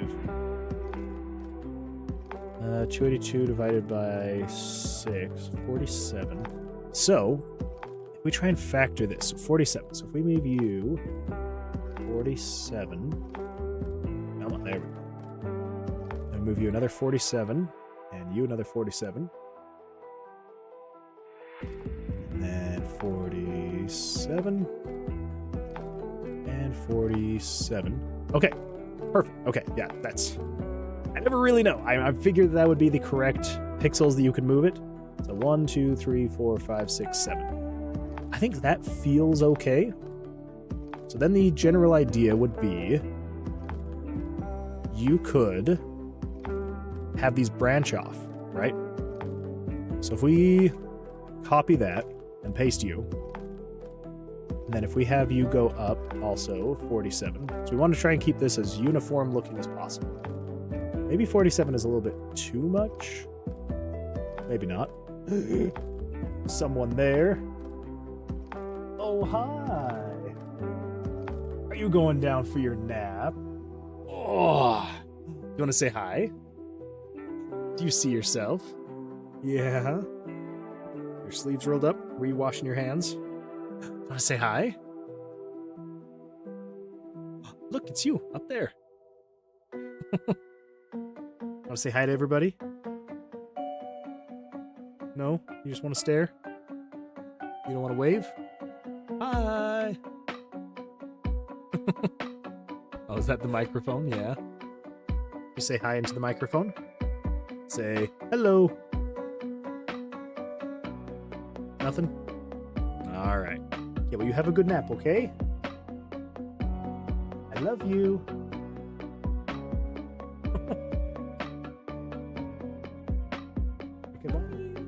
I love you.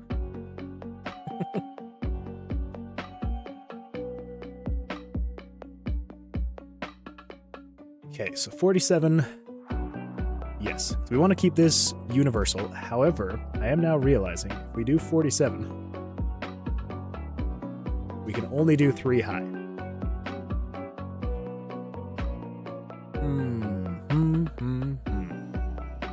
So maybe not 47. Maybe we do something like 36? So then we could do another 36, right? Yes. Okay. All right. All right. That's fair. That's fair. Okay. Let's merge that. Let's come down here. 36, right? Yes. Okay. And I move you over 47.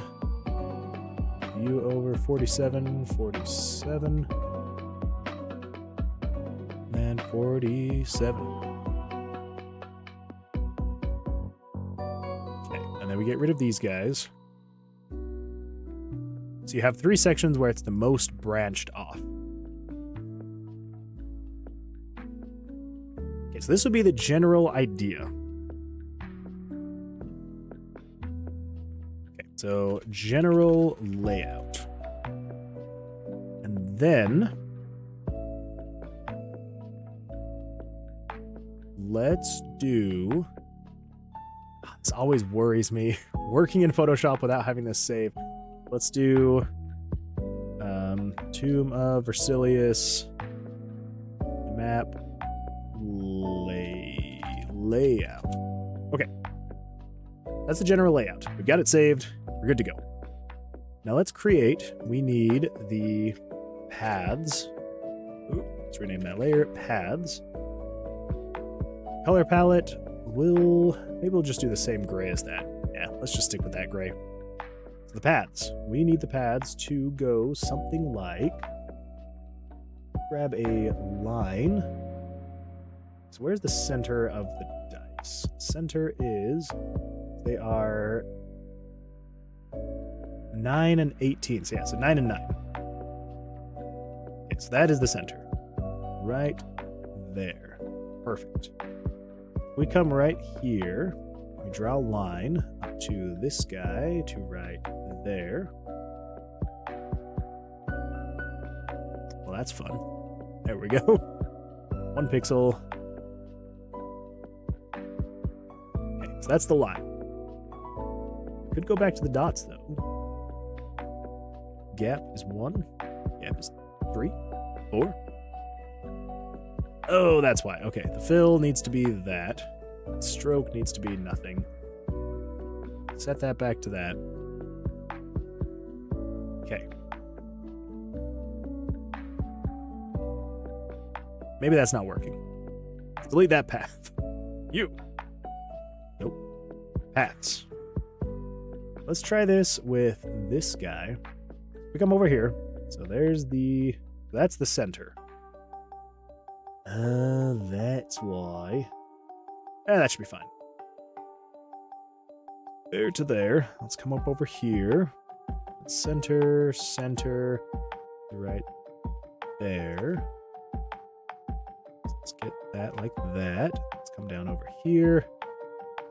And right there, and there.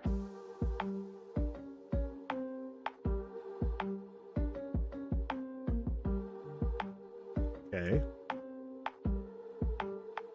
It's kind of why I was wanting to stick with kind of universal. That should be fine. It should be all right. Okay. So. Actually, if we stick with the dots. Yeah. We do that. Thar to thar. Okay. Now let's change you back to that. Shop around, beg, borrow, and steal. Exhaust every possibility until none are left. And when hope has been whittled down to the very marrow of despair, that's you come knocking on. Ooh, something else we could do.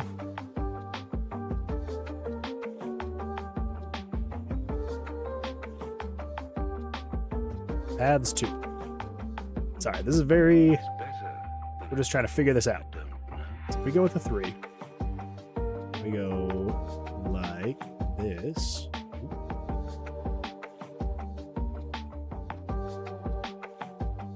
Okay, that's what I was worried about. So we've got to get the spacing right.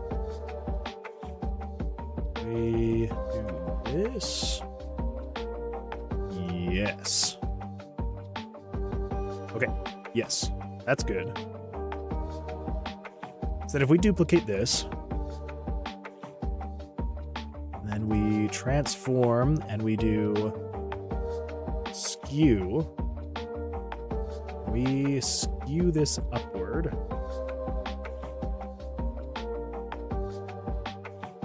And we do 43%, I guess.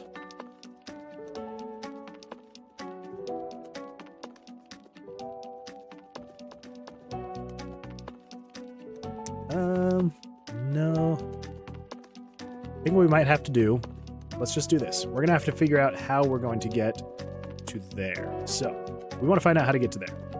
So if we come down, we go 1, 2, 3, 4. 1, 2, 3, 4. 1, 2, 3, 4. Nope, it's coming down too fast. 1, 2, 3. So we want to get that to that. I don't think I can just do that. That's going to be... Okay. 1, 2, 3, 4. Those are 3 apart. These are 2, so we could probably do that. 1, 2, 3, 1, 2. That's going too far over.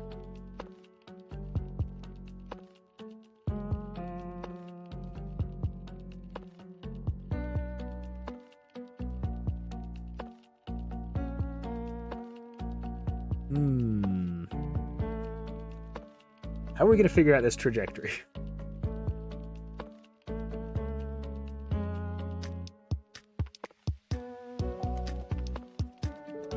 Let's just do this.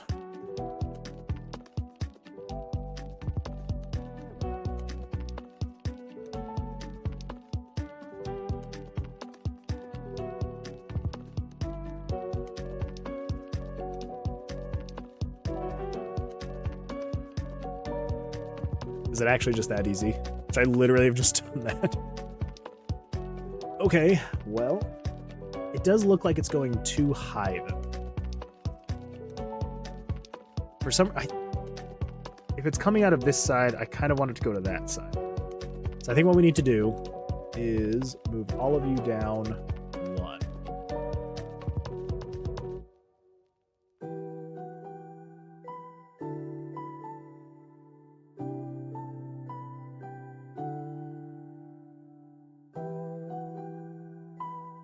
Still not enough. Move you all down 2. Then we are going to need to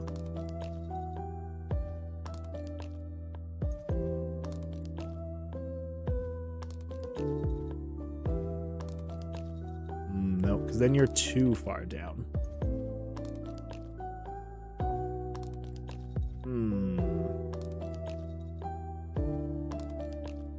I mean, we could just bring them closer together, right? So if we just do something like this, separate them 3, so they're the same separation. Ooh. Oh my gosh. As the other one. Then what if we bring the general layout? What if we tighten it in, right?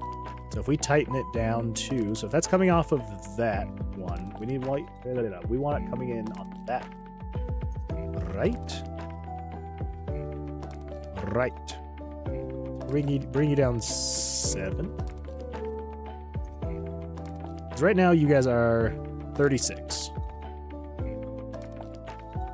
So we're bringing you down 6, so you're just 30 apart.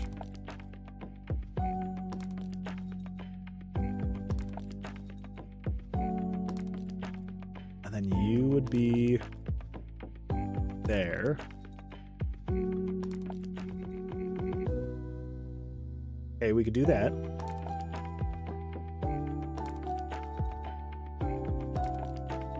Okay.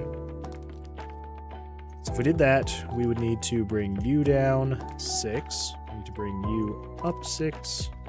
And bring you up 6.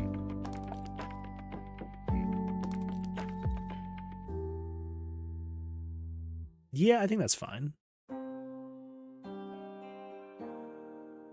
So you are like that, but you are not like that.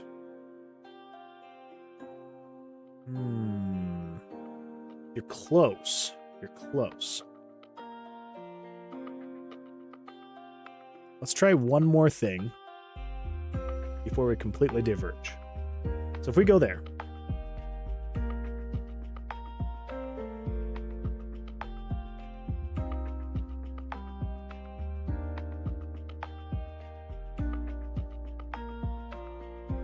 Okay, we've got that.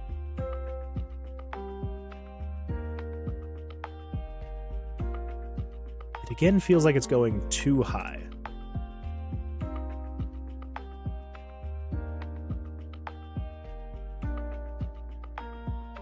I think that feels okay.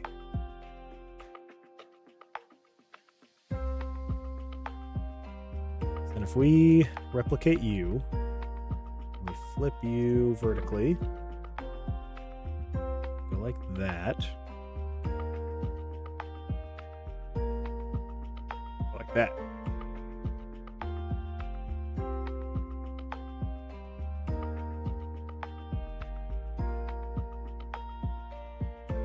Yeah. And then what if...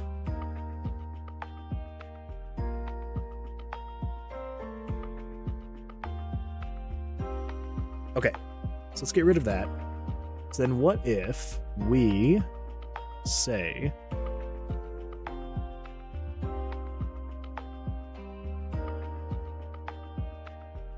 What if we say that these don't have 5? They've got 4. And we move up 15. So that will center that.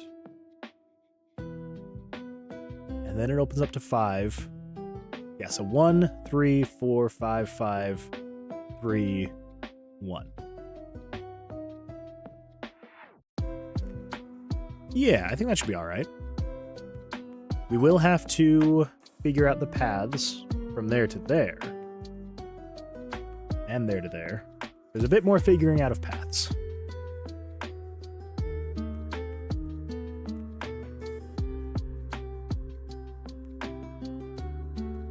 But I think that should be all right. I wish there was a good way to just draw a line in Photoshop and have it come out pixel perfect. There just is not. I mean, I guess if we did something like... blasted spam. I guess if we did something like this. We did you and you. That's not centered. You and you. And then we fill you in.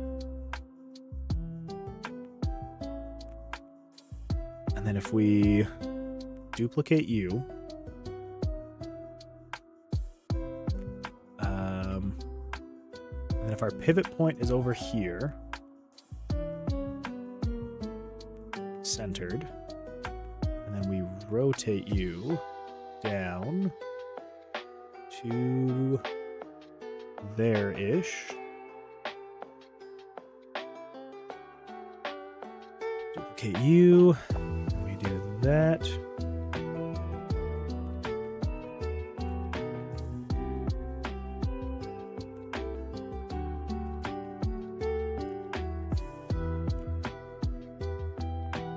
Okay. And with you... yeah, it's looking a little weird right now, but I think once we go through and we get rid of what we don't need, we should be okay. So the pivot point is over on the left side. Let's put you there. You there.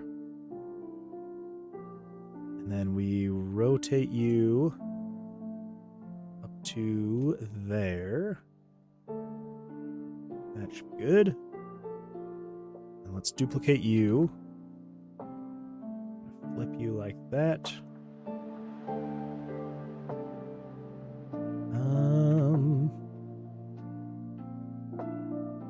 Yeah. Yeah, so that connects those 3 and those 3. Okay. And then let's merge you guys down. Duplicate you. Move you to there. Okay. Jeez. Okay, there's a lot going on here. So, you're the center line. You're those lines. You're that line.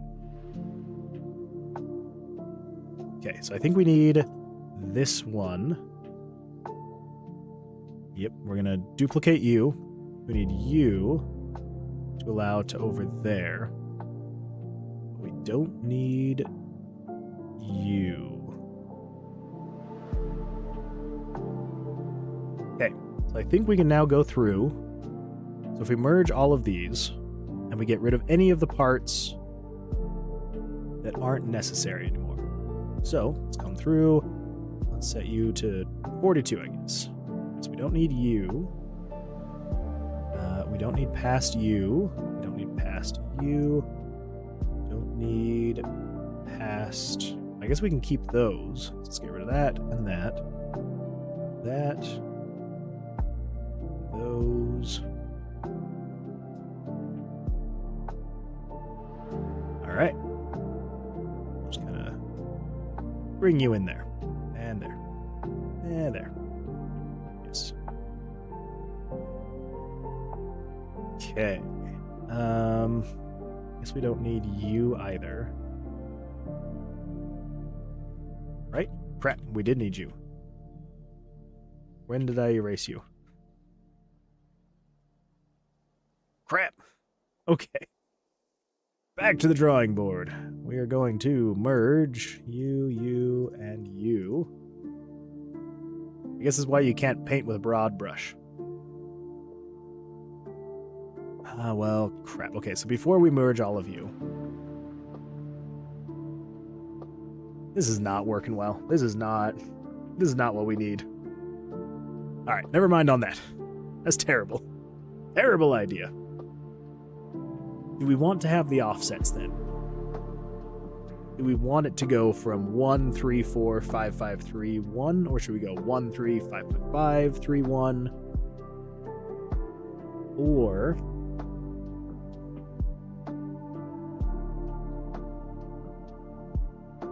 Man, yeah, the branching is just what is killing me right now. I'm trying to figure out how these are all going to branch. So, if you're here, and you go here, you should only be able to go here and here.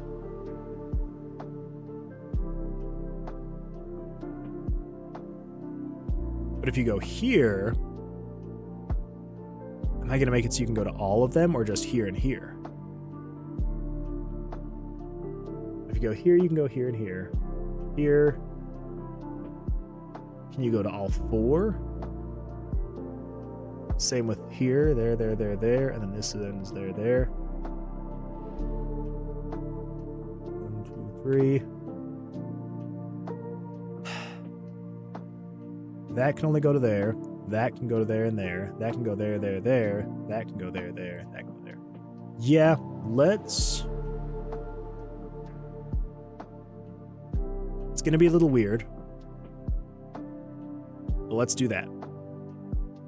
So I think general idea is, can we make this just not anti-aliased? I don't think we can. Line to edges. Yeah, I think this has to be anti-aliased. Can't really do pixel. That's okay. Something else we can do.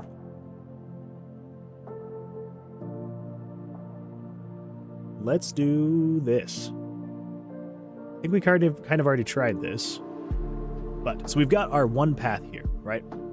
We've got the one path, the straight path. If we... Well, first of all, let's delete the ends that we don't need.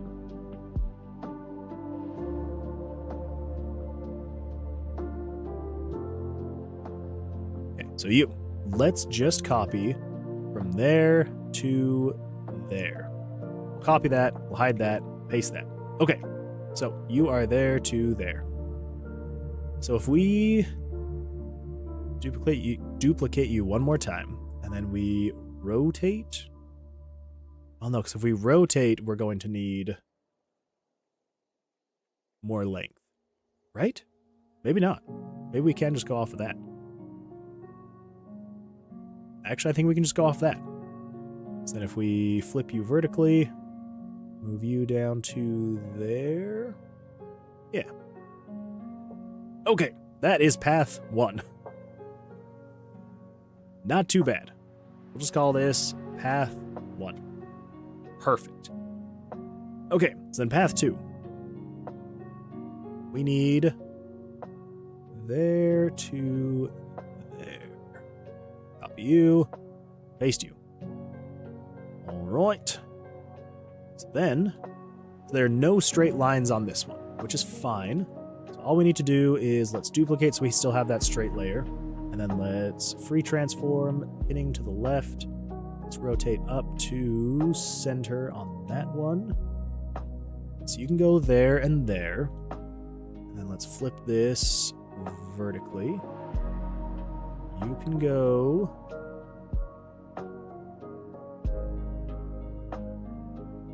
maybe we need this more rotated. Yeah, let's rotate that a little bit further. Let's go like there-ish. Yeah, that should be good. Duplicate that. Flip vertically. And then you will go there. Perfect. Okay. And you can go there. Let's duplicate that. Let's bring you down so you can go there. And you can go there. Okay, we'll delete that. Call this path 2. Path 1, you can go there. Path 2, you can go there or there. Anything and everything, whatever you want to do. All right, next one. Path 3. Let's hide those. Let's come over here. Let's grab the center of that line.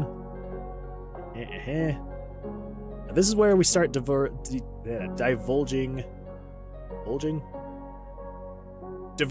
not divulging. Diverting a little bit from being able to just copy paste for the most part. So we kind of do something like that ish. Yeah, that should be fine. We duplicate that, flip that way, and we come down here. Okay. But well, can you still only do... Yeah, I think actually we're still going to keep it so that you can only do those 2. And then from here you can do 3. Yeah. Okay. So it'll be the next one that gets a little bit more crazy. A little crazier. So you are path 3. All right.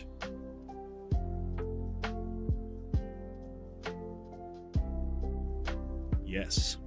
Perfect. Okay. This is actually coming along better than I thought. All the other ways were absolutely horrible. Terrible ways for me to do those things. So I'm sorry that you had to sit through that and watch some of that stuff, because some of that was awful. Okay, let's duplicate that. Free transform. Pin to the left. Well, pivot point is to the left. Let's go with... up a little bit so we can kind of get that in there. Yeah, I think that should feel all right.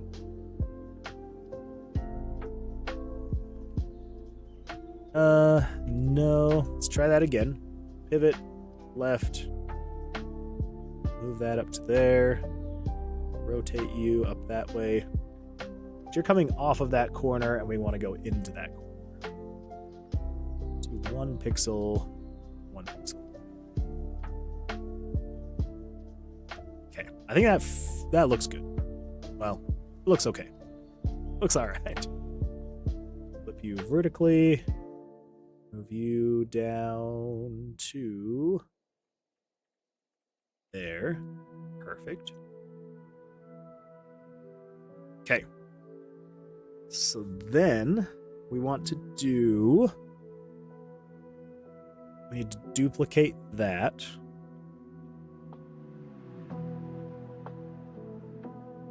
Yes. We want to duplicate that. It's where it's going to look a little weird. The branching paths don't exactly line up super well. Very super well. That's okay. We duplicate that one more time. That down to there. And then we can just get rid of this guy.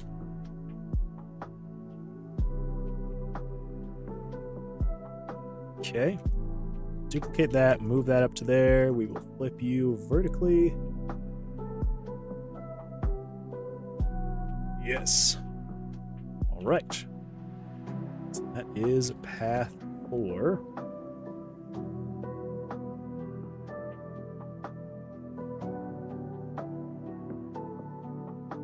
Ooh, yeah, that's... I might simplify that part a little bit. The general idea is like once you get there, yeah, you can go straight or down. Yeah. If you're here, you can go up, straight, down. If you're here, you can go up, straight, down, up, straight, down. And then here, you can only go up and straight. Yeah. I think that's right. Okay, path 4. Let's get path 5. So that's here to there. There and there. Okay. So then... Right. So we need to go from there. Then we need to make it so you can go there to there. Let's move you up a bit.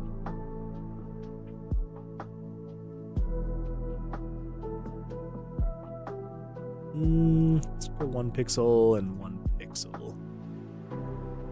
Yep, that feels good. So then we clone you, flip you vertically.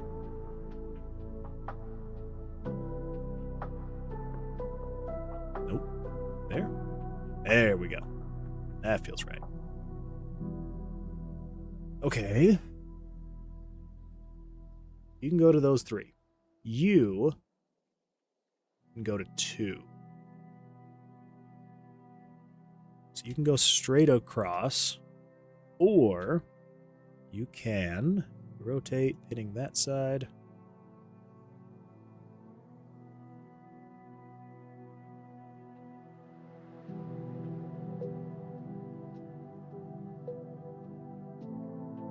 There we go.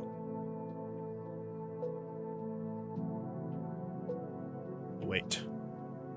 Nope, that is right. Yep, so you can go there and there. So then if we merge you guys and duplicate you, and then we flip you vertically, we should be able to come down here, do the same thing with that. Okay, perfect. Let's merge you guys.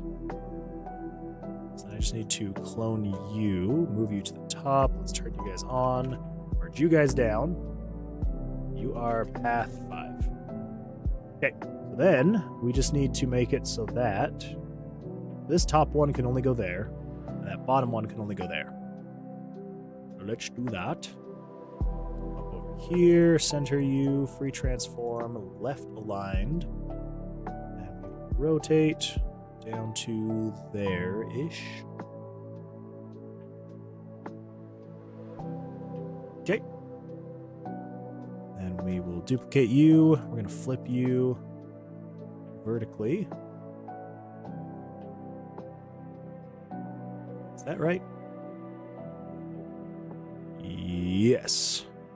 Turn you on. Okay. Yeah, so you can go there. You can go to those 2. This can go there, there, there. That can go there and there. You can go up. Okay, perfect. Oof. Paths are looking a little crazy, but we're almost there. Almost there. Okay, so let's hide all of you again. And then the last one is this guy. Grab you to you. Oop, we'll grab you to you on that layer. You will be path 6. Okay. There we go. You can go there. So all of these diverge. Converge. Ooh, they converge. There. The diverging already happened a while back, over on that side. Let's duplicate you. Free transform. Rotating. You know what? From here, let's rotate on the right side.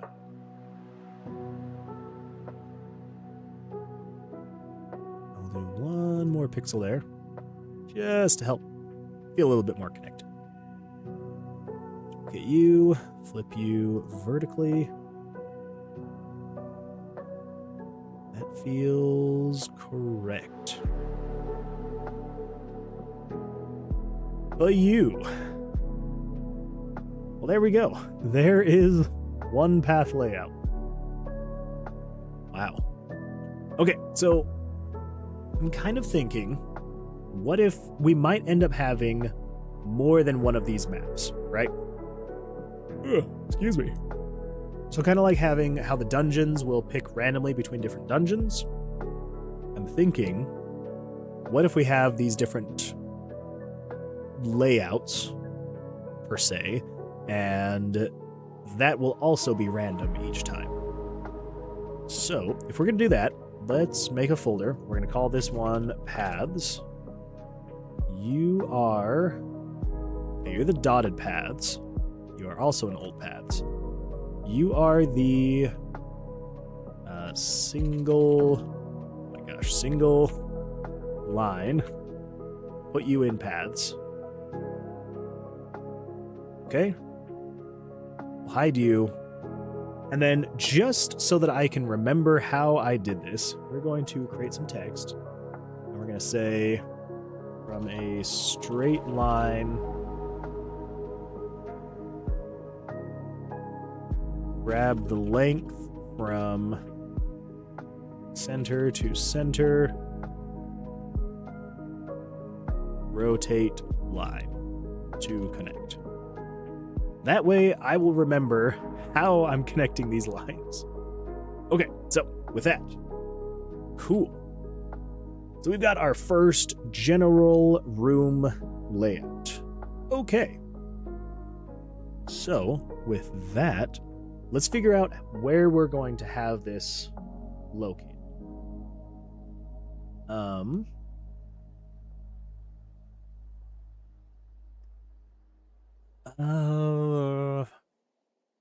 So I was kind of thinking, what if we had the player?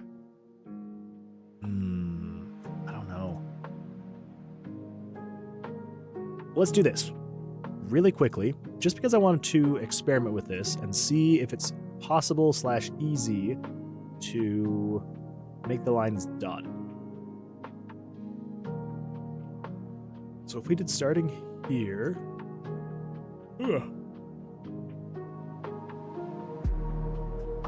then every 2, we did something like this. Basically, the idea here would be just cover up. So we're not deleting the data, we're just covering up with a mask layer.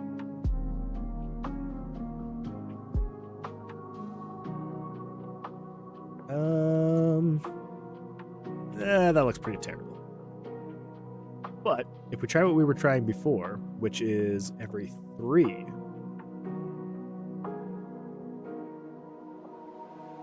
yeah, so every 3, we want more coming off of it at first. Oh, that's right. Okay, so we did 1. I'm trying to remember how we did that the first time. I believe it was the first pixel was blank, and then we did 2, and then it was 3 blank pixels with a width of 2. So, like this. So we do that, and then we move forward, so there's a width of 2, forward, width of 2, so on and so forth, until we get to the end. Yeah, trying to make slanted lines. That wasn't it. That was not it at all. What did we do before? Maybe instead of having the single width, let's do 3. We come up here. We fill you in there. And then we move this. Yeah. So it's blank. And then it connects there. I really wish I could select that. That's okay. That's all right.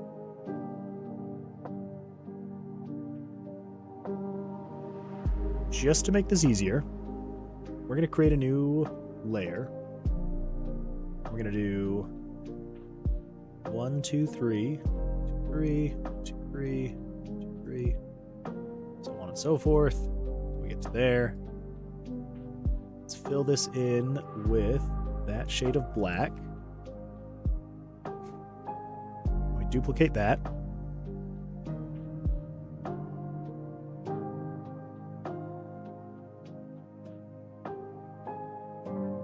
Okay.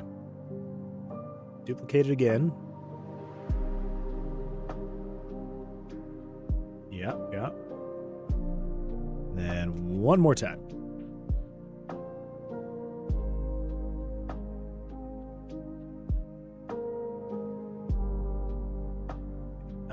Delete that layer mask. Okay. Dotted lines. We'll call that layer. So that way it dots the lines. If we don't like it, we can always turn it off. But I think I like the idea of having them dotted, right? So I think we'll try that. Yeah, we'll try that. We'll see what happens. We'll see if we like it. If not, it's not the end of the world. We can always just turn it off. Click of a button. Something else I'm kind of thinking is right now we're that color, which is that color. What if we go one dark? Nope, we are that color. What if we go down to here? Oof. Nope, nope, nope. Fill. Yeah. I think that'll be better. Have them be slightly dimmer than the outer of the dice. Or locations. Yep, we'll call that good. Call that good. Sweet. Okay, so we've got the general layout. And again, this is not anything set in stone. This is just to get a general idea of what it's going to look like. And we can kind of figure out how it's going to function and all that fun stuff. So, we've got the paths, we've got the general layout. Now let's kind of get some examples, right? So, example number 1 would be, we want red is going to be enemies, right? Let's go darkest, little lighter, little lighter, and lightest. Okay, so this is monsters plus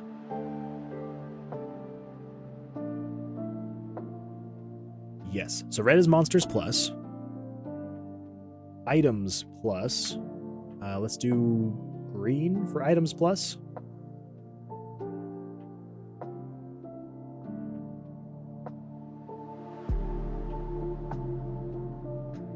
Okay, items plus. And then monsters plus, items plus. I feel like that's kind of... Oh, and then the rest. Rest.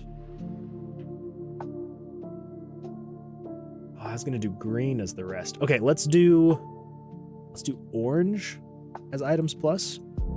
Yes. So you are actually, yeah, let's just that. Hide rest. Items plus is going to be orange.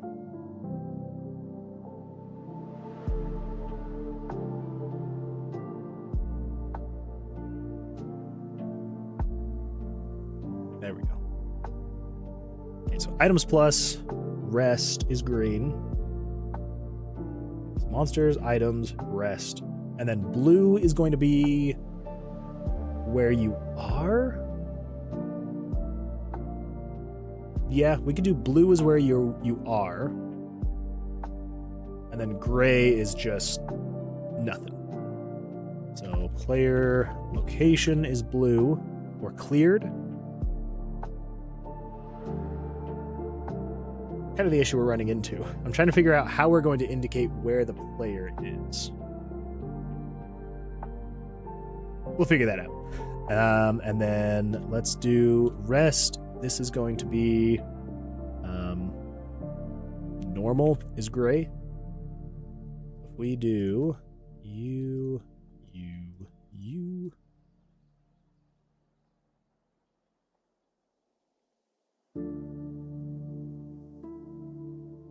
Maybe we don't need that kind of depth. Maybe if we just do something like this. So if you're just a grayed out one, you're nothing crazy. Yeah. I mean, I guess we could still do some depth. It would have to be something like that. That.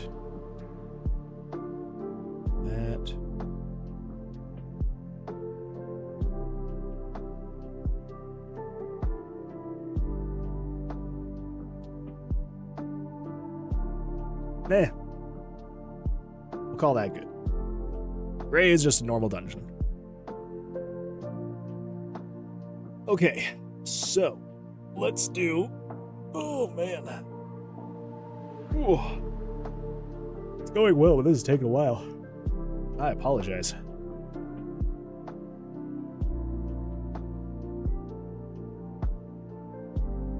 Okay.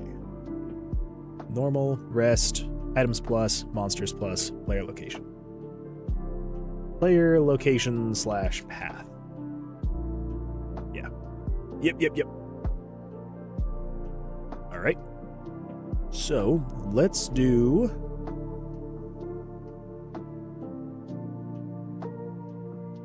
We could do like a pulsing color for the player's location. Yeah, I think that should be fine. Okay, so let's do the player's path. Let's create a mask layer just so we can cover this stuff. Brush, nope. Pencil tool, we'll come up here just to the circles. We can get like a 15, 20, 24. Yeah, that'll be good. Okay, so the player's location / path. So let's say you started here, you went forward, so we're going to cover those up. Then you went up that way, cover those up. Went up that way, cover those up. And you went up one more, cover those up. And then you come down, and there. Okay, so that's the path you're following. Let's say you haven't gotten to the end, though, so we're just going to cover you up. Oh, cover you up. Okay, so then the monsters plus... Cover... Ooh, there we go. Another mask layer. Cover you up. Yes, the monsters plus. Monsters plus would be, I don't know, here... There. There. There. It's going to be random every time. So basically, each one of these sections can have one of each. So one monster plus, one item plus, and one rest. And then just a normal block. Yeah. Yeah.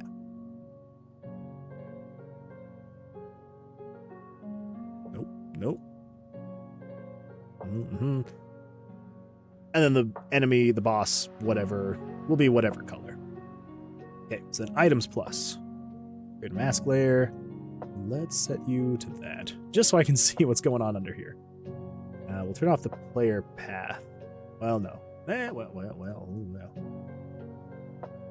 That orange does some weird stuff to these colors. So we don't need you on there, or there, or there. We don't need you. Let's have you. There.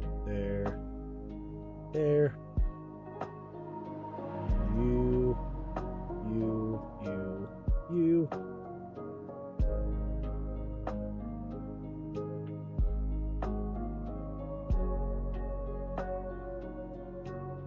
So we're doing just a very general idea of what it would look like for the player's path, right? Where you go, what you're collecting, all that fun stuff. Okay, so let's set you back up to 100%. It's one on every one. And then the rest stops. Let's set you to 21%.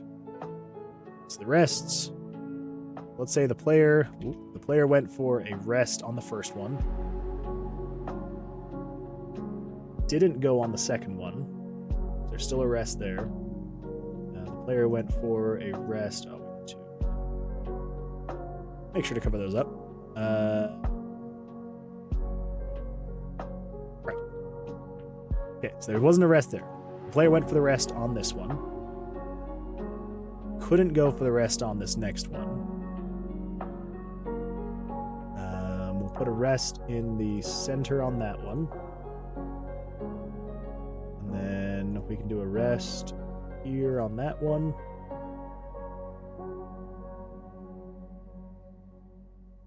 And then a rest here. No rest there. So that means that the normal can be... let's create a mask layer. Hide, hide, hide, hide. Now this doesn't necessarily mean there will always be one of those per layer. Or per section.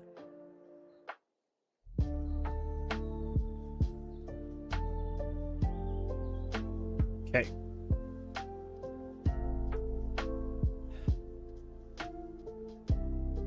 Whoops. We need to hide that. Okay, that's the player's path. The player went this way, not going to any of these other places. So whatever... The player's path will replace those... Okay, so how many are we going to need? 10, 14, 15, 16, 17, 18, 19, 20, 21, 22. 22 images. That is very doable. And then we'll have the lines. Yeah. Yeah. That'll be alright.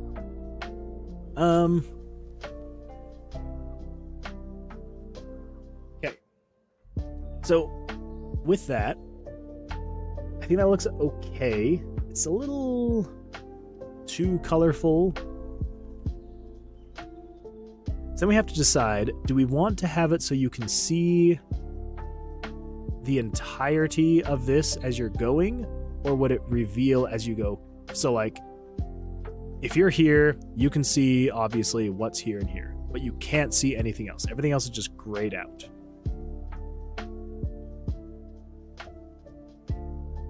And then when you come here, you can see everything here. I'm going to say no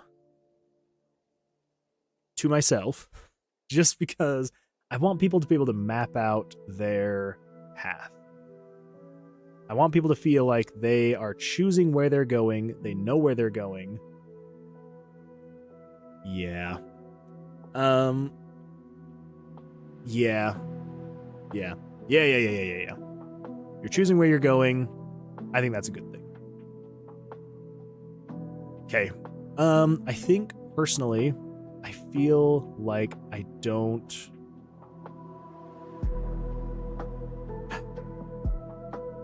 I kind of don't like the feel of it feeling concave, because it just feels like there's light coming from underneath. Yeah. So we'll just stick with this. So let's do this. Player location. Let's change this to yellow. It's not going to stay yellow. So lightest to darkest is now going darkest to lightest. So then we can come in here and change it to blue.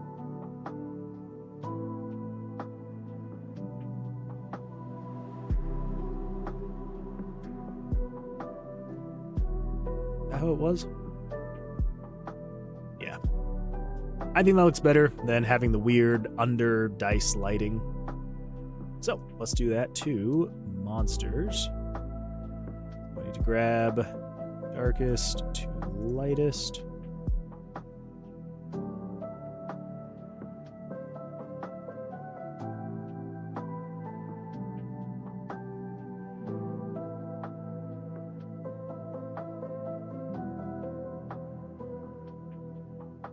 Wait, what's going on there? Why is there that there? Okay, so it is there. It just isn't as noticeable. Okay, what have I done? What did I... It's not like that either. You are to there. How did I mess up this dice? How did I mess this up? Let's just grab strength. We'll grab the strength dice. We'll grab the strength dice. Come over here. Just want to see how did I mess up that color scheme? Are you the same? You are not the same. Okay. Let's come over here. I need to replace all of these again. Nope.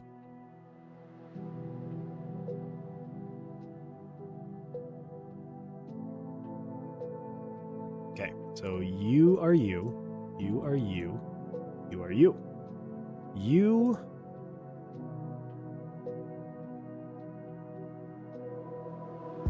There we go. Okay, so I had messed up the color scheme, but not the end of the world. Not the end of the world. I haven't messed it up with monsters either, right? Okay, that's all fine. Okay, alright, cool. Now, moving on to the items layer. We need to correct this whole palette.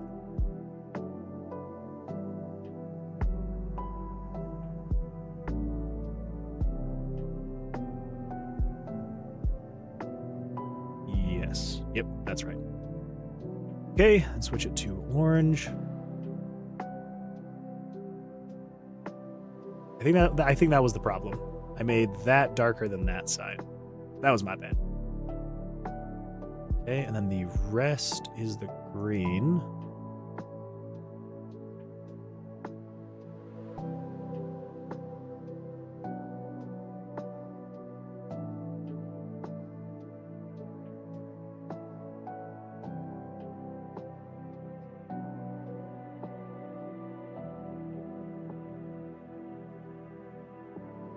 Okay. And then, do we want...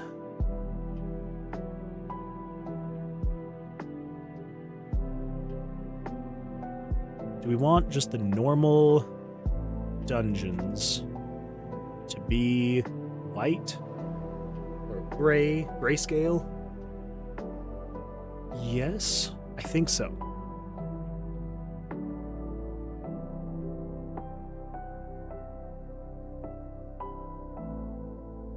Or do we go with another neutral color? So red is monster, orange is item, green is rest, blue is player.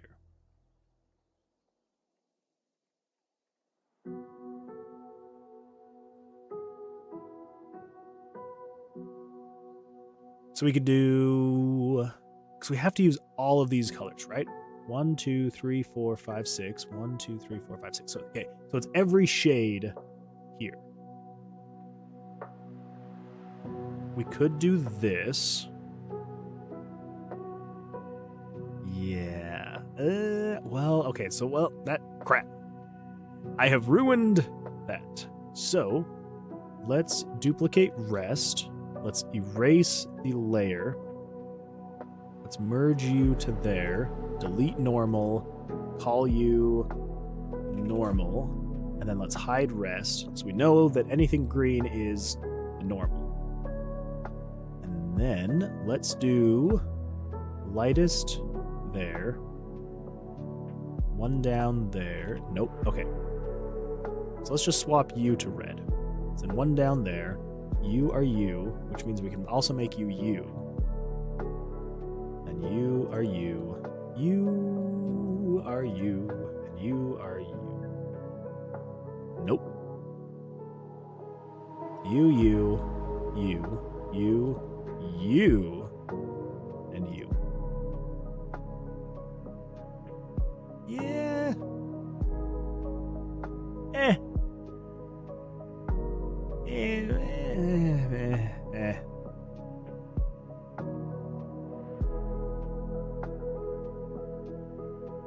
I think going with the grayscale for the dice just does not work.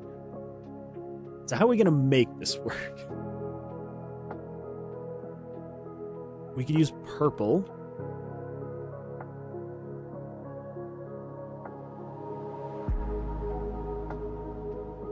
Let's use purple for now.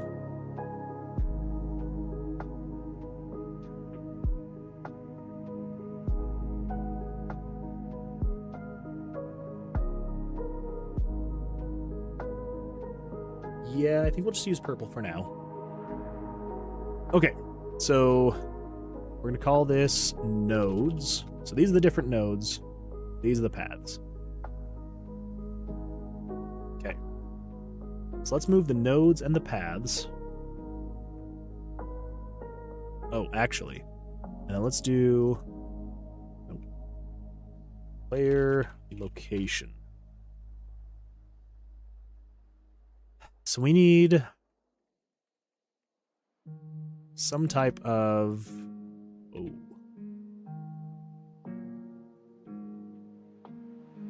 There we go. We need some kind of indication for where the player is. I'm thinking... Color palette, we just do...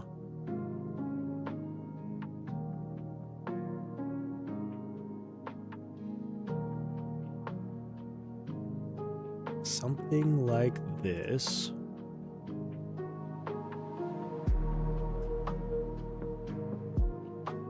Make you...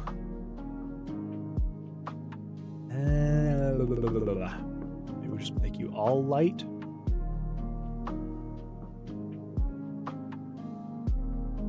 And then we change you to like 50%.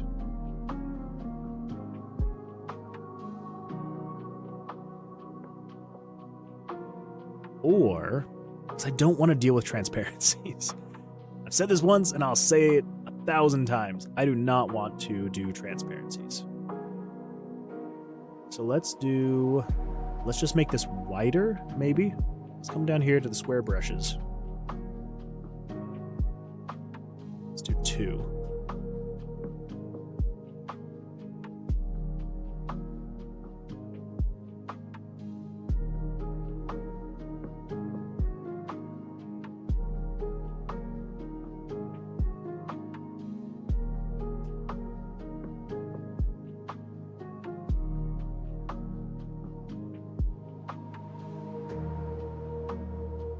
Yeah, and then we'll just kind of have that cycle.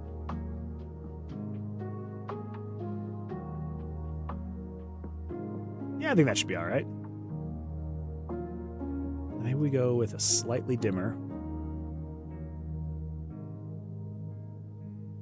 Just to kind of highlight the pulse just a little bit more.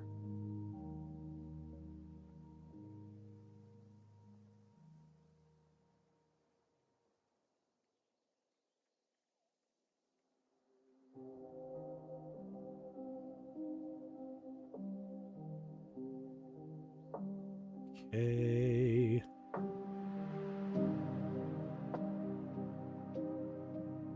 Yeah, that's fine for now. We can always change that later. For now, that'll be kind of the way you show where the player is. Okay, so let's do this. So we need to move everything up. So I'm thinking on the bottom is where we're going to have it show information, right? So if we move this stuff up, we come down 10, 5, 1, 2, 3, 4, 5. Yes.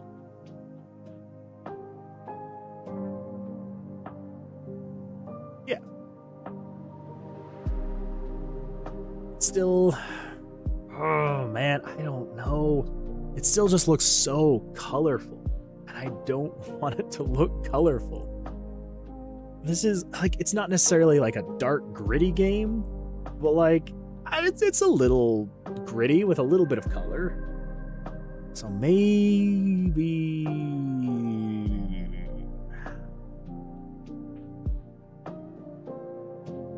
instead of doing normal purple, let's just do let's just do this. Normal, you are now that. And the normals are going to be much more frequent. So let's delete that mask. Create a new one. And then let's just say, back up here to that. Make you, what were you, 20? 25. 24. Okay, so player's path was there. So we got that. That. Let's just say from here there was only that and that. And then you.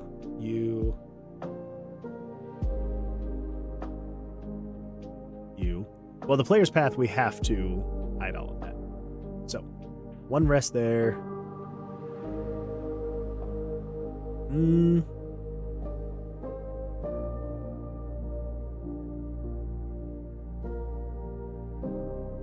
Try to make sure there's not too much color on the screen at any given time.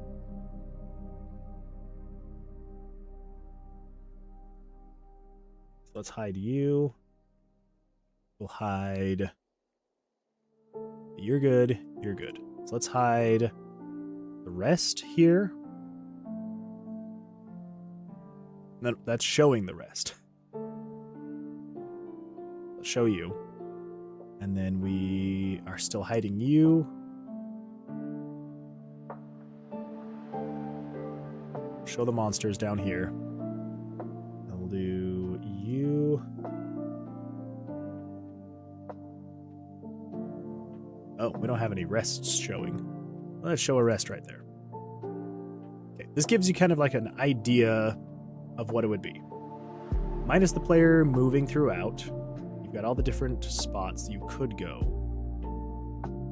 It's like, say, for example, if we were to come through here and we were to hide all of those, right? You're just starting out here. Those are the directions you can go. Yeah. You know what? Let's not have had the player go through yet. So you are starting off here. This is where the player's at. And so then let's hide everything except for player location. And we are going to cover all of those.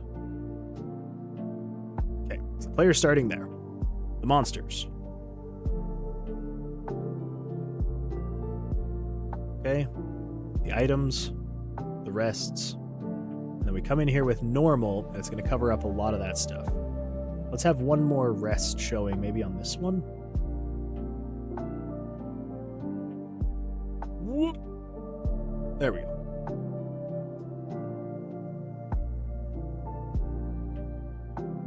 Yes. So the general idea here is, let's just say there would be because each dungeon, each dungeon is going to have monsters and items, right? So the only really key things would be the rests. Those are out of the norm. And then the monsters plus and the items plus are just kind of boosters to the dungeon. So depending on which way you go, you're like, okay, I want to start heading this way. Then you can get items plus, a rest spot, monsters plus, items plus. Anyway, so you kind of get to choose your path, where you're going, what you want to be heading toward. And you pick the nodes where you're going across 1, 2, 3, 4, 5, 6 floors. Or 6 levels as you're going through. You get to here. This is where you will fight. Not necessarily Versilius. I'm trying to decide how we will do this. An idea that I've kind of run through in my head is there are multiple forms of Versilius that you have to fight, relating to elements. So you've got red, green, blue, and purple. So you'd have fire, fire, earth, water, and like poison. And so as you fight Versilius, you would unlock certain things. I don't know. Still trying to decide. We'll figure that out eventually. For now, let's get this node-based system working. So, for now, let's grab, not on the left side, let's grab in the center section. I'm going to come down here to the card area, and we're going to grab the frame and the sigil. We're going to grab those layers. Yeah, I think we did a decent job sticking to that original idea. Okay, so that's the nodes. So let's come over here. Oh boy. Frame. Let's do you down to 25%. And then the sigil. Transform you down 25%. Okay, so you're a little jacked up. That's okay. Let's just grab the text. We don't need to adjust the text like that. Let's just bring you down to 5 pixels. Okay. You are that. Okay. And then the button we can just bring up over here into the top leftmost corner. We don't need... we may want a button on here. We may want a button. Let's reduce you to 25%. When they activate, we'll just reduce you to 5 pixels. All right, there we go. Got a button.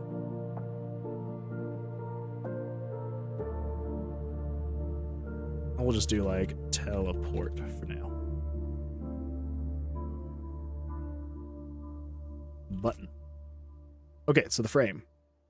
Let's adjust. The frame is going to be, I don't know, 1, 2? 2 from the bottom? Where is it here? 1 from the bottom. Okay.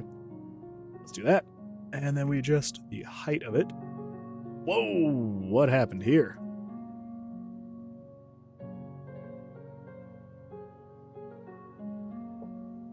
Okay. Whoa, I thought I broke the nodes for some reason.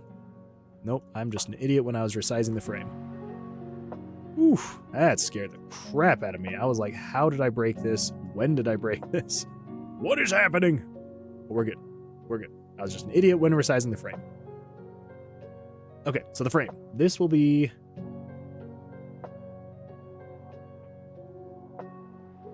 yeah, this is going to be what tells you what the room is like. Do we need any... do we need that? So you select it, so you can hover over it. You can hover and you can select.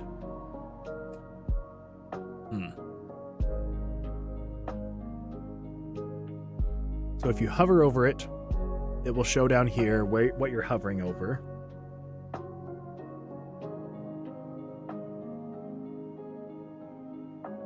And then if you click on it, it will also show that. And then if you hover over something else, it'll show that. And then if you aren't hovering anymore, it'll go back to showing what was there. I think that'll be good. So we just need to figure out the size of the frame. So.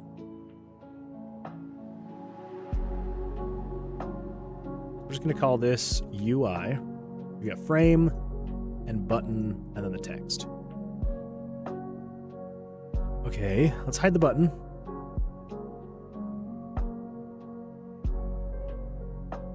So what are we going to call these sections?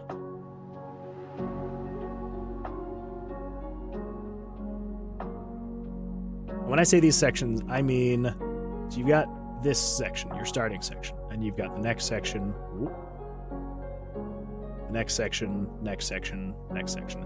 We can call them floors. So you have floor 1, floor 2, floor 3, floor 4, so on and so forth. So basically, it would be something like floor 1.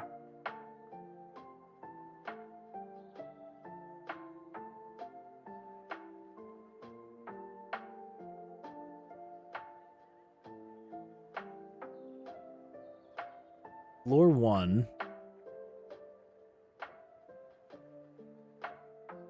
So we could do, so yeah, so floor 1-1. And then if you're on floor 2, it'd be floor 2-1, 2, 3, floor 3-1, 2, 3, 4, floor 4-1, 2, 3, 4, 5, or -1. And then if we did, the description would be something like monsters plus. We want to explain that.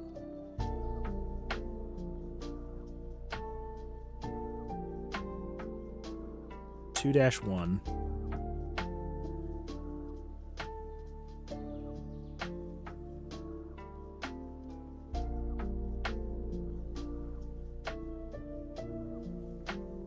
You could have different state descriptions.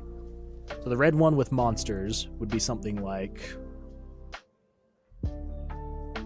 overrun. Overrun? Overrun? Now I need to know. Overrun or overrun? Overrun and overrun are used interchangeably, but overrun is more common. Alright, fair enough. Overrun.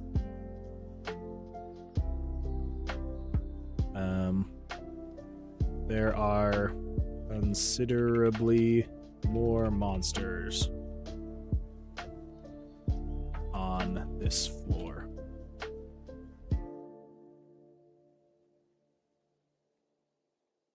Oh, there are more monsters? There are more monsters on this floor. There are more... Yeah, considerably more monsters.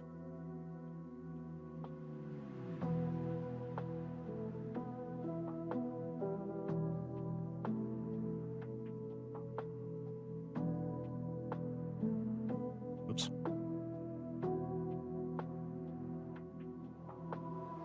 What do we got here? Character. So you to you. Let's do... What is happening? Come on. Yeah, you to you. Let's do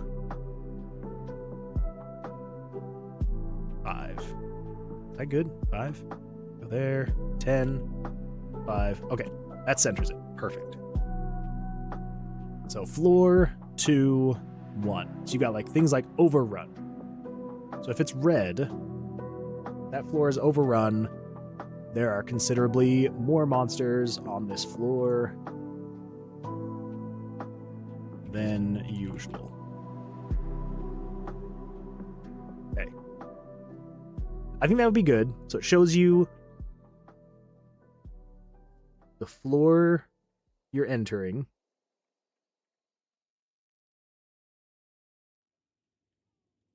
Floor 2. Should we call them floors? Would this be considered a floor? I feel like there's got to be a better word for it. Floor 1, floor 2. Then we're breaking them up into sections. So this would be floor 2-1, 2-2, 2-3. Floor 3-1, 3-2, 3-3, 3-4. Or would we call these the floors? So call the vertical nodes something different. No, call these the floors, but then call the horizontal progress something different. I think for now we'll just call it floor 2-1, 2, 3, 1, 2, 3, 4, etc. We'll call that good for now. And then you've got the description. So you've got overrun.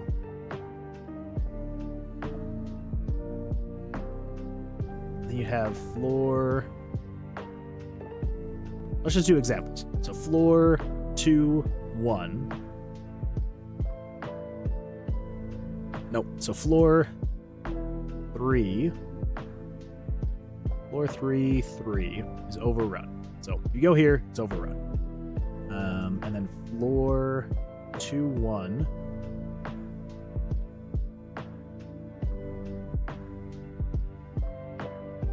Cluttered, profitable, I think of a good word to use for a floor that will spawn more items.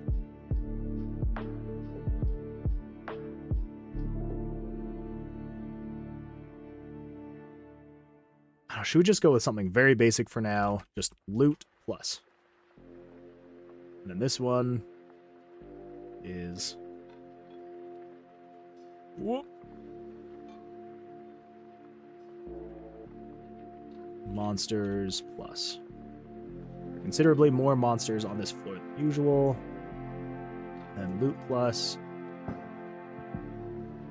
There is considerably more loot on this floor than usual. Okay. And then if we did... That's that. 2-1, and then 3-1 would be this guy. 3-1 is rest.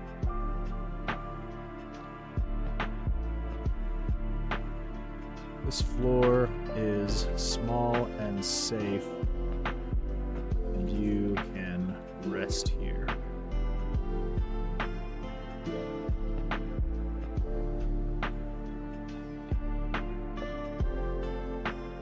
Okay. And then the last one is just floor. We'll do this 4-2. Which has no description.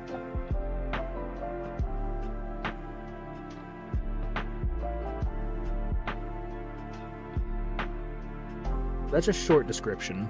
A long description. What would we do for a long description?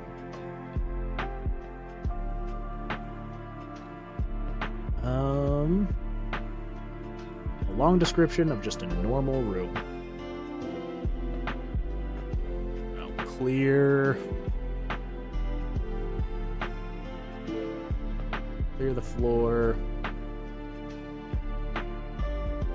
of its monsters and find the sigil to progress. Yeah. Okay, we'll call that good. What is going on here, though? Why? What is going on there? Why is the E and the A, like, together?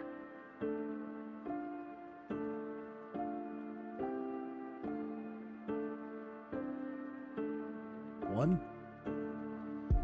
What is happening? I don't know. That's okay. Whatever. We'll figure it out later. Okay. This is just an example anyway. Okay, so clear the floor of its monsters and find the sigil to progress. Good enough for an example. All right, so that is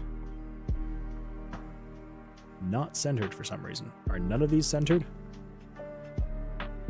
Crap. It's fine. Okay, so all that is centered. Is the frame centered? Yes, it is.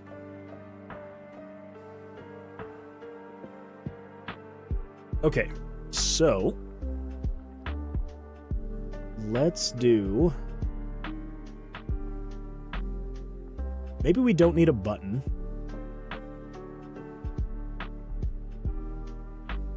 If you hover over it, it changes to these, and then if you click on it, it enters. It enters. Maybe we do that. So we don't need a button. We just need all of these. Should be fine enough. Okay.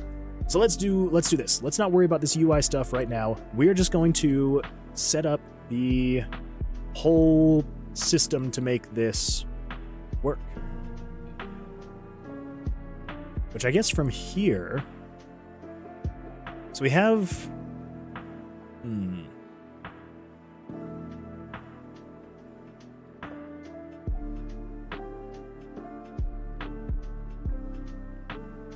Okay, let's start setting up the system, and then we'll figure out the image stuff later. All right, let's get into it. Let's do the actual programming. So we need to not be on test dungeon anymore. We need a whole new map. 27 by 15. We need a whole new map, which is test map, I guess. 27 through 15. Okay. There we go. Okay, test map. Here we go. We are starting fresh. It's kind of exciting. I kind of like starting on a fresh new map. Everything is just new. Here we go. Player starting here. All right. First event. Initialization / interaction is what this event is going to be. So, first things first. Parallel process. We need to have this create the map. So, let's come in here. Variables. We got all of these variables. We got the rooms, yada, yada, yada. So we need something that sticks, though. So we can't use any old variables. We can't use the room trap variables. We need to just create a whole new slew of variables. So, starting right here, 1001. So how are we going to break this up? We want each one of the room sections, which there are going to be 1, 2, 3, 4, 5, 6, 7. So there's 7 sections. We'll just call them sections for now. Let's just do it layout section 1. Layout section 1 will always be one variable. But then layout section 2. So basically this is where I can dictate how many nodes are in each section. So a random number between 1 and 3, we'll say. We're trying to set it up like this one right here. We could eventually do more than that. So section 3, let's say, is a random number between 1 and 4. Section 4 is a random number between 1, 2, 3, 4, and 1 and 5. Section 5 is a random number between 1 and 5. Section 6 is between 1 and 3. And section 7 is 1. Okay. So yeah, so this is going to set how many nodes between 1 and 5. 5 is the max, and then anywhere between there. How many nodes are in each one of those? Okay, perfect. Save that. Okay, so then we need node images. Yes. Okay, so let's get some images. So we don't need the paths. We're going to worry about the paths later. That will come into play later. So we've got the normal nodes. Let's, for now, resize this up to its proper size. So let's disable that layer mask. Let's hide the rest of those. So the nodes. And let's hide that one. So yes, so the nodes, let's copy that. New. No. Let's copy the 5. So we want to make sure we get this as tall as it possibly could be. So let's do, what is this? Layout. Let's do level select nodes. So the blank is just going to be 1-5. Okay.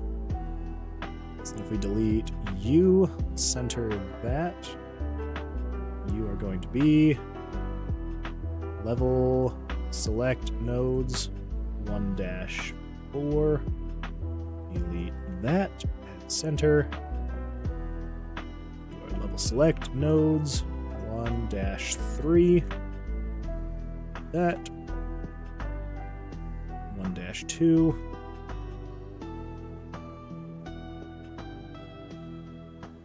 And you are 1-1. Okay, 1-1. Perfect. All right, and then over here. we're going to do this. Let's do... We need to show the pictures based off of the variables. Let's come over here and grab this guy. Nope, this guy. Show picture. So you... We're just starting off fresh. So we can just do picture number 11. That way we've got some... We might want to go higher than that. Let's go with 21. Just because I'm not sure how we're going to handle the paths. I don't know if each one of these is going to be its own picture, which if that's the case, we may need as few as 1, 2, 3, 4, 5, 6 pictures. We may have to even double that. So let's go with 21. I feel like that is good. I think 21 is a good spot to start. Let's refresh that. Let's find level select nodes. So we're going to do level select nodes 1 dash and then plus the variable that we are. So plus variable 1001. Now where are we going to show this? You are showing at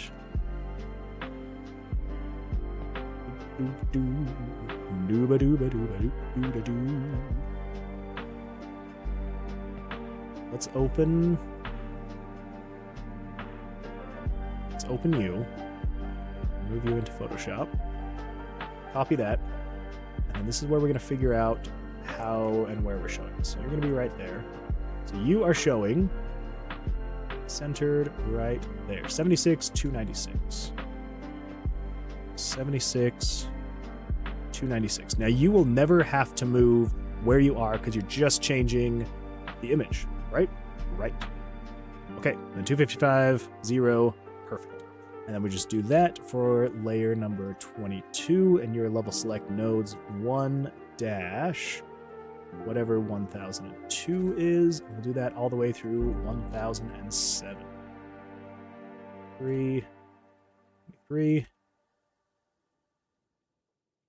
4, 24,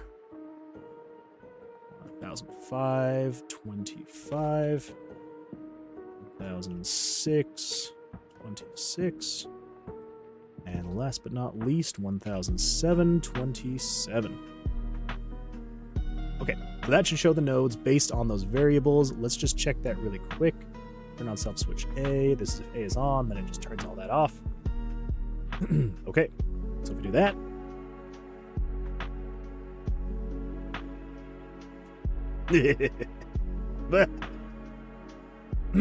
my bad. I didn't change the X coordinates. Okay. So the X coordinates, every time it moves, we need to move you 188. 188. All right. Good. Perfect. Sounds good. So let's do 76 plus 188 plus, so that's 264. 188 plus, so that's 452 plus 188, 640. Story checks out. So we're halfway through. Plus 188 is 828. Plus 188 is 1016. And plus 188 is 1204. All right. That, it should now show the node setup. Oh, that's true. Yes. Okay. So it is showing the node setup. And it's randomizing it, which is perfect. Now we could make it. Yeah, so it's randomizing every time, which is fantastic. I like that. That is cool. Only problem is I want it to expand. So let's say node or section 2 always has to be between 2 and 3. And then section 3 always has to be between 3 and 5. 3 and 5. 3 and 5. And then you always have to be between 2 and 3. And then 1. Okay. That way it randomizes a bit. But but it will always be, so the first and last sections are always 1. The second and second to last sections are always going to be 2 or 3, and then these middle 3 can be between 3 and 5.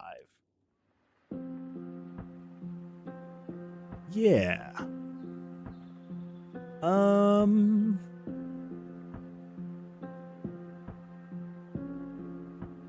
Yeah, I think that's fine. So sometimes your dungeon's going to be crazy like this, other times not so much.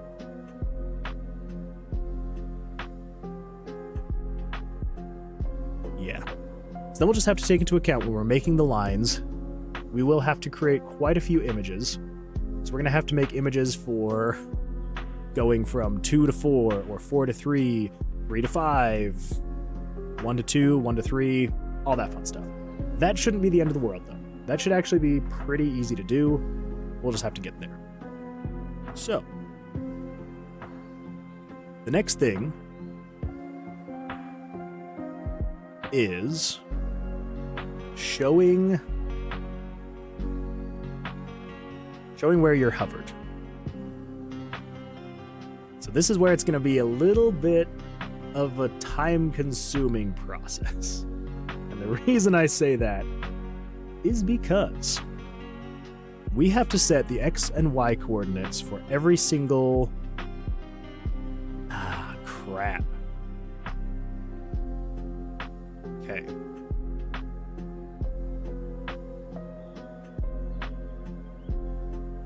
I like the idea of being able to randomly generate the shape of the dungeon, how many there are going to be, yada, yada, yada, all that fun stuff, right?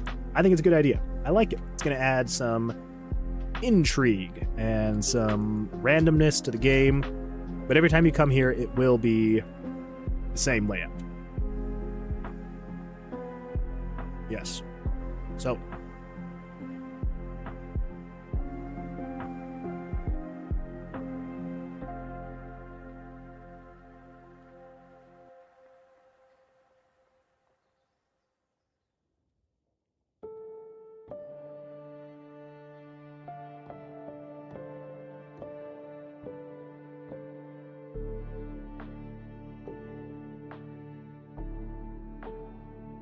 let's make a comment. This is section 1.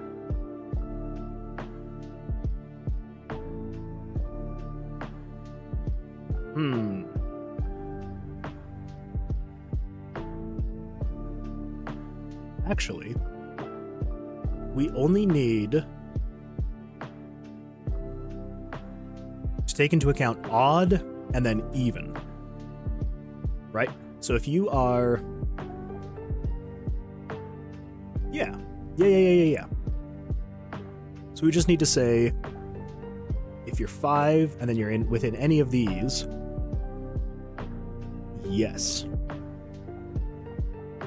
Now the reason why I'm going to do, because right now we have it set up to where beginning and the last sections can only be 1. But I may in the future, and this is just to future-proof it, I may in the future want to eventually make it so that you can have multiple starting points, multiple ending points. And so for doing that, we want to make sure we're taking into account being able to have that randomization as well. So right now, yes, it's randomizing 1, 2, 4, 5, 3, 2, 1. Yada, yada, yada. But that's because I have set starting and ending is only 1. But we could eventually make it so that this is literally just any number between 1 and 5 for the nodes. And then you choose your oh, that is a very satisfying looking randomization. 1, 2, 3, 4, 3, 2, 1. I like it. Okay. Yep. So let's do that. Let's come in here. So we have the coordinates for all of these things right here. So we just need to say over here, section 1. How are we going to do this? So we just need to say if the player's mouse is in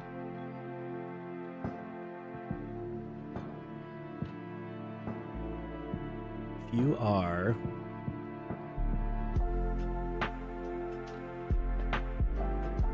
yes. we'll just say if you're 40, 20, 40, 20, and if you are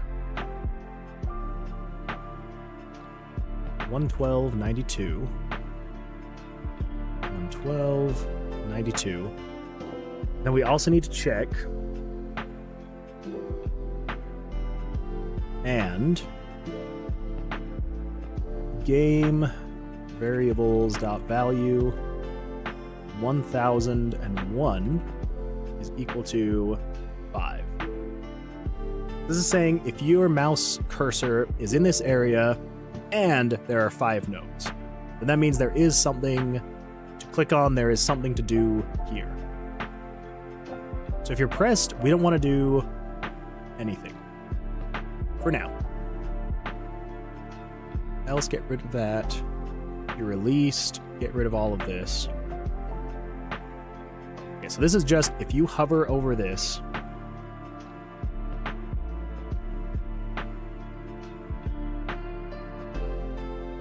Yes, if you're hovering over that. Now let's also have, just so we can test and see, let's have, so the player's location is this larger area here. Let's copy that. Let's create a new, there we go. So this is just the highlight. What was this called again? Level select nodes. This is going to be level select player. Maybe we do hover. We're going to have a hover and the player location. Yeah, so we'll just call this hover. Okay, so if you are hovering over this, then you're going to show picture. We'll just say you are picture 91. This is level select hover. We're going to show you at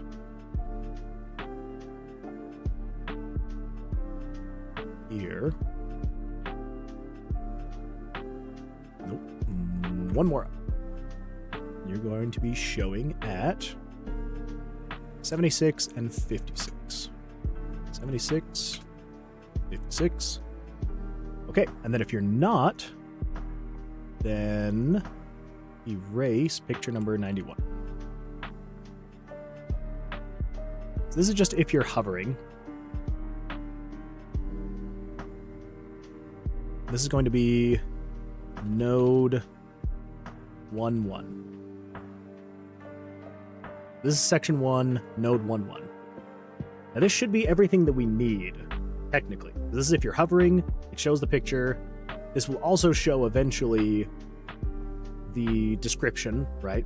And then when you're released, it'll do everything to send you to the next level.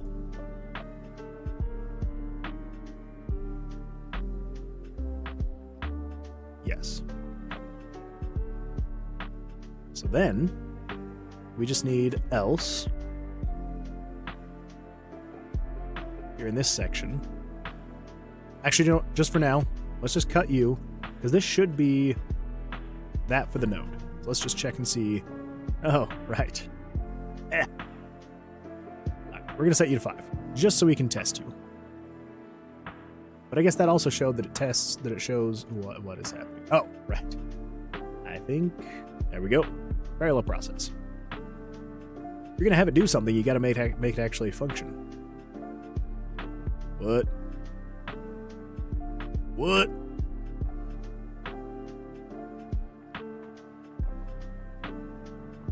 If you're in here, and if 1001 is equal to 5, 1001, set it to 5.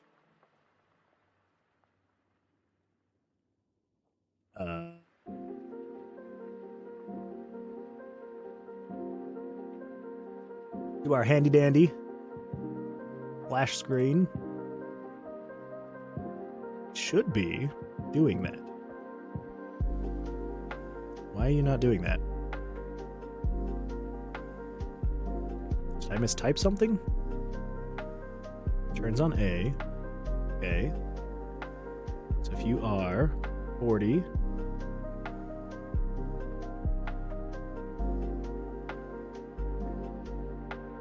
If you're greater than or equal to 40, greater than or equal to 20, 112, 92, and game variables dot value 1001 is equal to 5.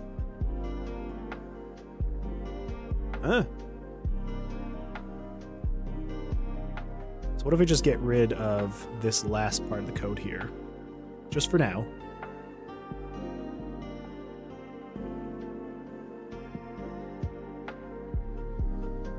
What? Oh! I'm so stupid. I have a switch in here that I have to have turned on because it is what is logging my mouse's X and Y coordinates, which is why it's called always on. And if it's not always on, it doesn't log the coordinates. There we go. Ugh, I'm so stupid. Okay, there we go. I'm glad I checked the variables so I could actually make sure. Okay, there we go. So you're hovering. Yes, there we go. Yes. No. Yes. Okay, so you're node 1-1. I know this is confusing because you're node 1-1, but then you have to be equal to 5, but it'll all work out. So, you. Let's move on down. Let's move on down, cheese. So, let's get these coordinates. You are 40, 140, 40, 140, and then 112, 212, 212. And so long as you would have to be equal to... Ooh, crap. That's right.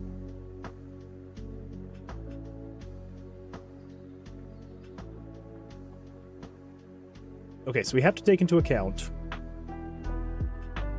So you... Okay, so you are going to be here. If you are equal... If that variable is equal to 3 or 5. So... Yes. So it's basically, so it's 1, 2, 3, 4, 5.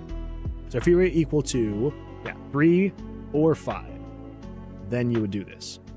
So if you are equal to, equal to 5, or if you're equal to 3. It's the node 2. Oh man, this may actually get a little bit more confusing than I thought in my head, but we should be fine. We're gonna call this one, just so I can remember, hover.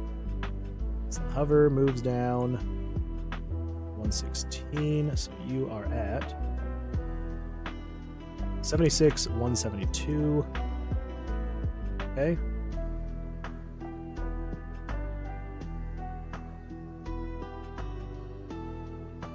Unexpected token. Oh, did I do a double? Aha. Not or and, just or. You're equal to 5 or. What the? What the?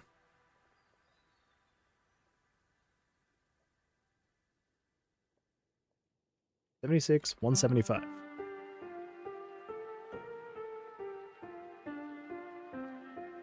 That was weird. How did I get that wrong?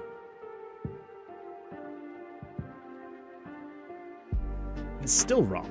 What is happening?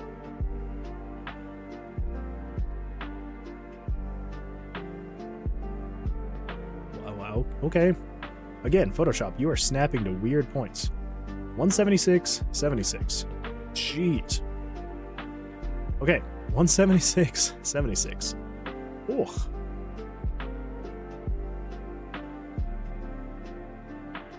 All right, there we go. Let's get the next one. I just want to make sure, am I doing this right? Am I taking into account everything that I would need to account for? So you will show, it will be showing, let's just do this, right? So it will be showing all of these. It will only be showing all of these on 5.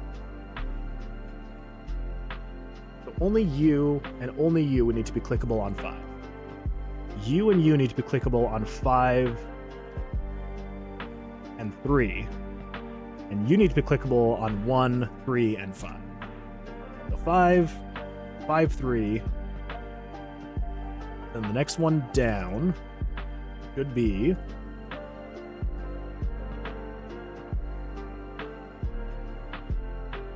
you.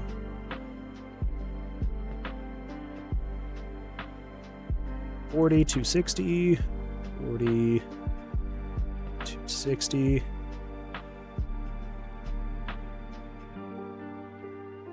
Zen.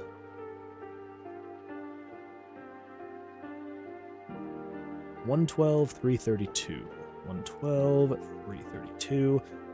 And if the variable 1001 is equal to 5, or you're equal to 3, or you're equal to 1. Yes. Okay, you are node 13. You will show this at 360. Nope, it is not centered in the screen. Here I was thinking I could just do that. Let's move you, because for some reason Photoshop is snapping to weird spots on here when I'm in the transform mode. So you need to be 296. 296. Okay, there we go. So check here. There we go. We can hover over you guys. It's not going to do anything when you release, but that's fine. Then, okay. Whew, there we go. Perfect. Then, let's come over here. It's going to be a bit of work, but it should be fine. It's going to be good once it's done. So, you are node 4. It's time consuming, but when it works, it feels so good. 40, 380. 380. 112.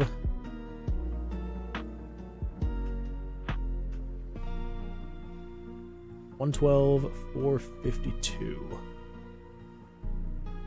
Okay, then you are if you are equal to 5, and if you are equal to 3, but not equal to 1. Okay. You are 1, 4. And we're going to show you at hover state. You are going to show at 416. Okay. And then last but not least is this guy. He is going to be in a little bit. Come down here. Here. 40, 500. 40. 500. And 112. Oop. It's moving like crazy. 112, 572. Okay, and then you are only if you are equal to 5. No ors, just 5. Save. Okay. Then... Oh, I forgot to, oops. Forgot to change that last picture. Should be... Hover. Right there. And let's do... 536. 536. Okay. Oh, I forgot to rename it too. Please don't crash. Okay. Sometimes if it's trying to save and I accidentally start trying to do more stuff in it, it'll freak out and crash. There we go, there we go, there we go, there we go, there we go. All right, perfect. So we can now hover over the first section of nodes. And now we've got 6 more sections to do. That's a weird looking shape. I know you can probably think Christmas tree, It's not where my mind is going. It's going a different direction. Anyway. Okay. Now. Oh, that is not the whole section. That is not the whole section. So that is just odd numbers. 1, 3, and 5. 1, 3, and 5. Now we need to take into account... Oh, wait. I thought I'd... Okay, wait. Maybe I'm just overreacting. I think I am. I think I am overreacting. Because... no, I need 4 more of those. So you have to take into account if it's 4, you can go here and here. If it's 2, you can go here and here. Oh, crap. That's fine. It's fine. It's whatever. It's fine. I just thought I was closer to being done. It's fine. It's all right. It'll be fast. It'll be a fast one. We go here. And then we erase that one. And then if we hide that, and we've got the hover state. Up here. Yeah, it'll be fine. It'll be all right. It'll be fine. Okay, so let's come over here. So you're the evens. 1, 2, 3, 4, 5. Then we've got another else handler here. So you are going to be the odds now. How are we going to differentiate? Let's create a comment here. Odds. 1, 2, 3, 4, 5. And then here, where we're going to do evens. Okay, so here's the even nodes. If you're on an even number of nodes on this section, 40, 80. Fancy. 40, 80. And 112.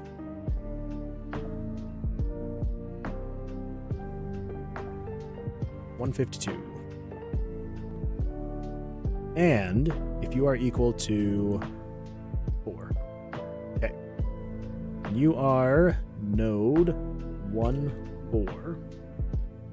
Show the level select hover at 76, 116. 76, 116. Okay.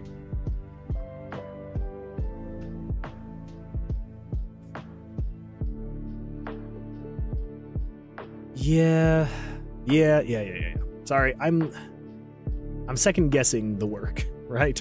I'm second guessing if this will actually... I wonder if I'm even going to keep this at all. I don't know.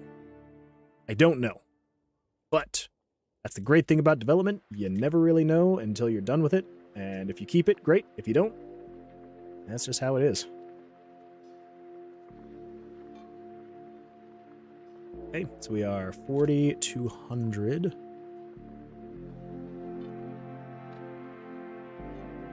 And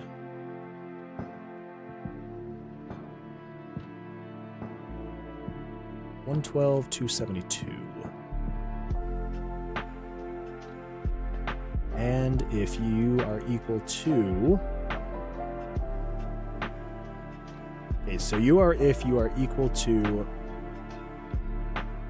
4 or 2.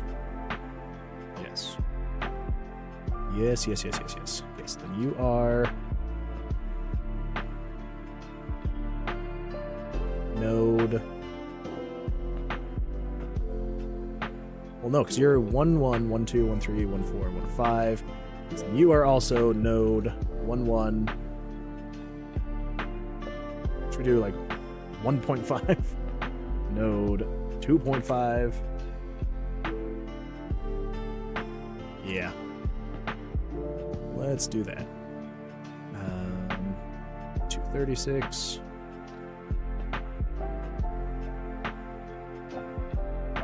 Release, do nothing, do that. Okay. Second to last one. You are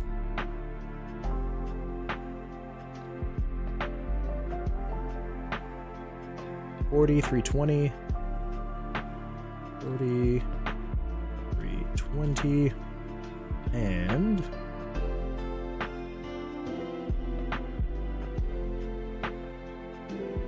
112, 392. Okay, then you're the same if you're equal to 4 or 2. And you are 3.5. Show the level select hover at there. 76, 356. Okay, I'm just going to save that. Not that we've done a whole lot, but losing any amount of progress is so frustrating. Okay, last one. Should be the last one. If I thought correctly, which I believe I've thought this through correctly. 40 and 440. And 112. Nope. Oh my gosh. Okay. 112, 512. 112, 512. And then you are only if you are equal to 4. Right? Yes. Yes. Yeah. Sorry. I keep second guessing myself because I'm like, am I actually considering everything? Which I'm pretty sure I am. I hope I am. 76, 476. 76, 476. Okay, so with that, that should be... Okay, we can hover all of those. Fantastic. Okay, let's set it to 4.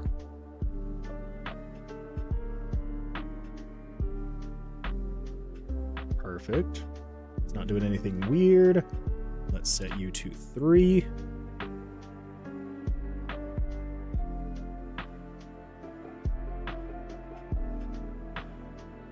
Okay, well that's weird.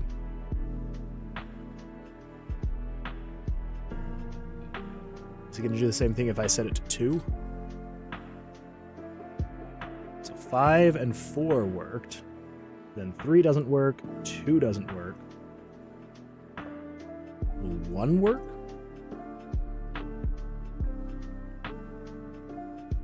Okay.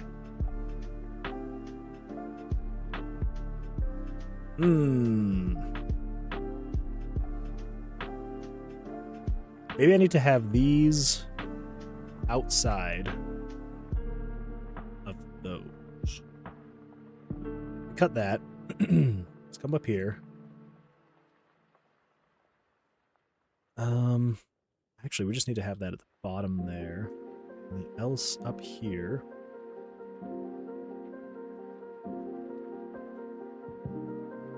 Is that the problem? No. Nope, that is not the problem.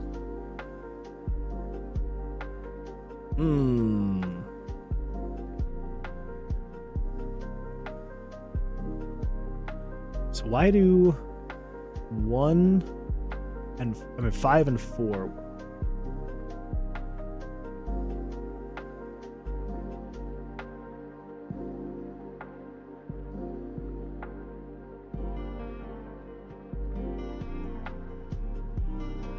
Five works just fine.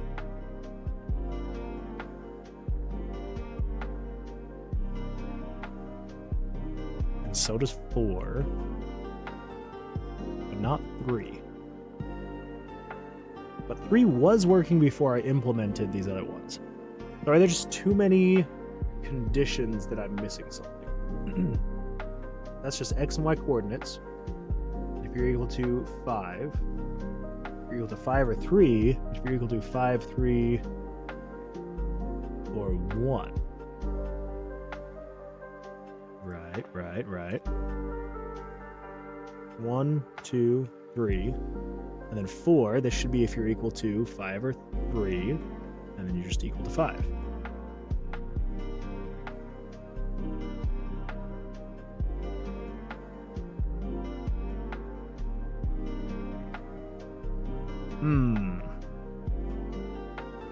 can I just not have those conditions in the same nested branch? So I think I might need to do something like this.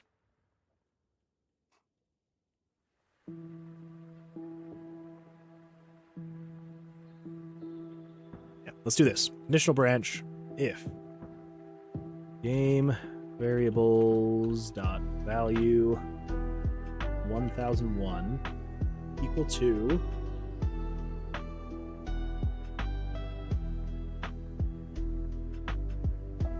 yeah 1 or 3 or 5. So if you're an odd number,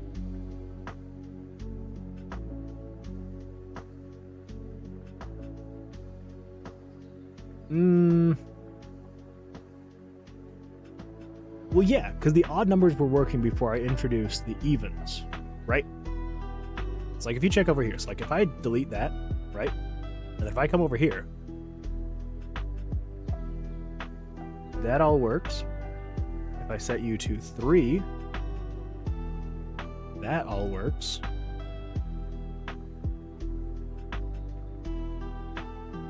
No, it doesn't. Okay, so what? Did I break something? 1 1 1 2 1 3 1 4 1 5. So if you're equal to 3, yeah, so you should be working.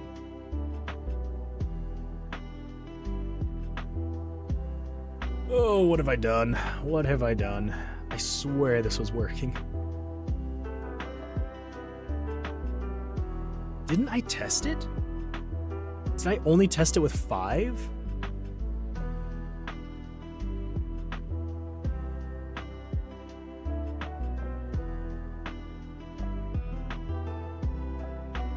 I could have sworn I had tested it more than that. But I guess not. Okay, so let's reevaluate how all this is working. So this is just saying, do we just need to, well, no, because we have to have else handlers so that at the very end, if you're not in any of these sections, it erases the highlight. That's what we need.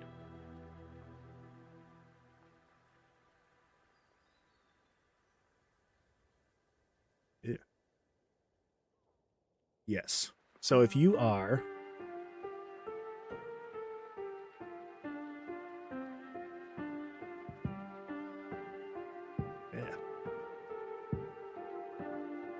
yes.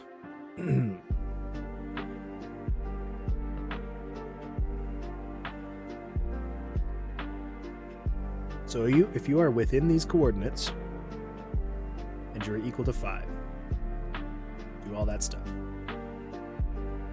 Else, you're within those coordinates, which is node number 2, and you're equal to 5 or 3.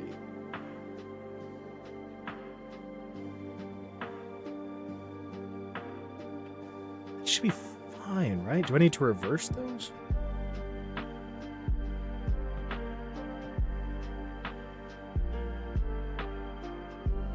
I don't think that should matter.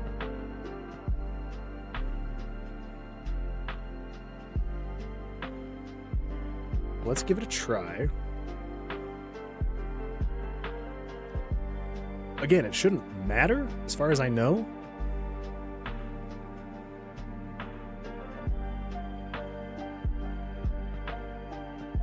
Okay, so maybe it does matter. Crap. I didn't think it would matter. Okay, so if you are equal to... What am I doing? What am I doing with my life? I don't need to cut all that code. I just need to say you're equal to 5, 3, 4, 1. And then if you are equal to 5 or 3.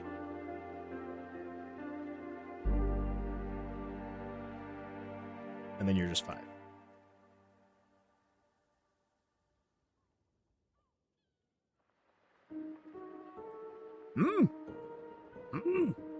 What is happening here?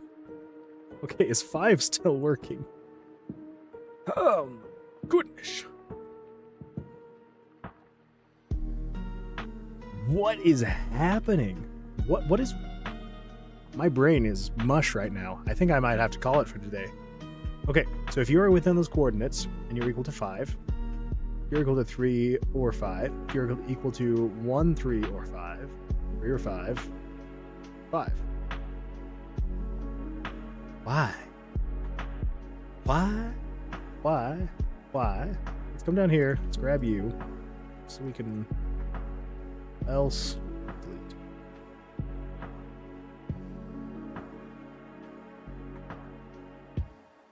Okay, well, first of all, why are you going to that? Why are you showing that picture? Is there something weird going on there? I believe if I come in here and I do this, if I set you to flash the screen with no wait time, is that repeating itself? It is. Why, though? Okay, so it's getting stopped up there.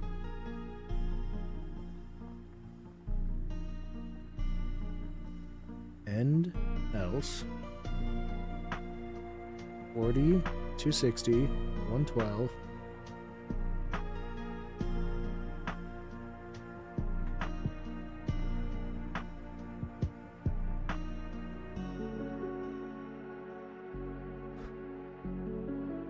What?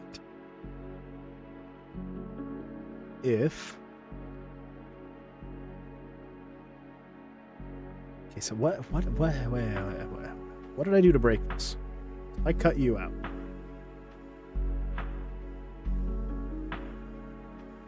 Okay. Let's paste you back in. And then if I cut out there...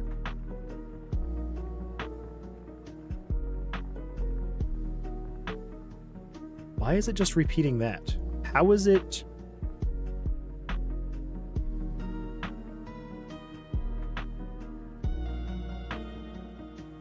How is it different than that? So 1, 2, 1, 2, and...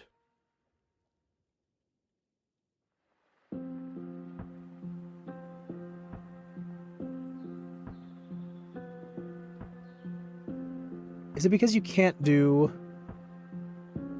I wonder if I'm just doing this wrong.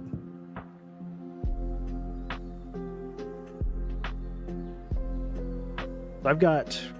It's checking all of those. Oh, I think I know what I need. I think I know what I need. I need to put these into parentheses.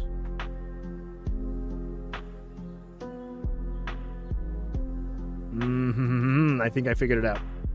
I need to put these OR handlers into parentheses. Because it's saying it has to meet all that criteria and it has to reach this criteria, but it's doing the OR statements. And so it's just breaking the logic, I think. I know that I'm getting super excited right now about what I may have discovered. But I think if I have multiple OR statements, I need to put those in parentheses. Okay, that's the problem. Oh, I'm an idiot. I am an absolute idiot. Okay, there we go. So, we come into here with the evens. Come over here, we cut you. Come over here, page 2, and the else handler, let's put you in there.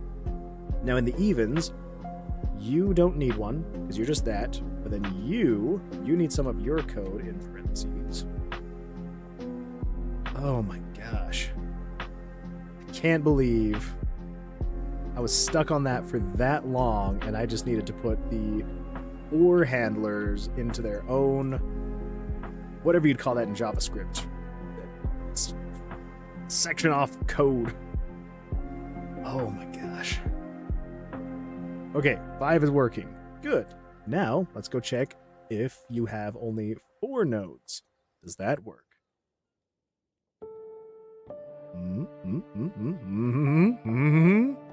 All right. So far, so good. Everyone keep crossing your fingers. Keep pausing the music on accident. Okay, 3. Oh, okay. All right. Ooh. Let's see what we got here. Let's see if we can get 2. I will be so happy if this actually all works. All right, 2 left. And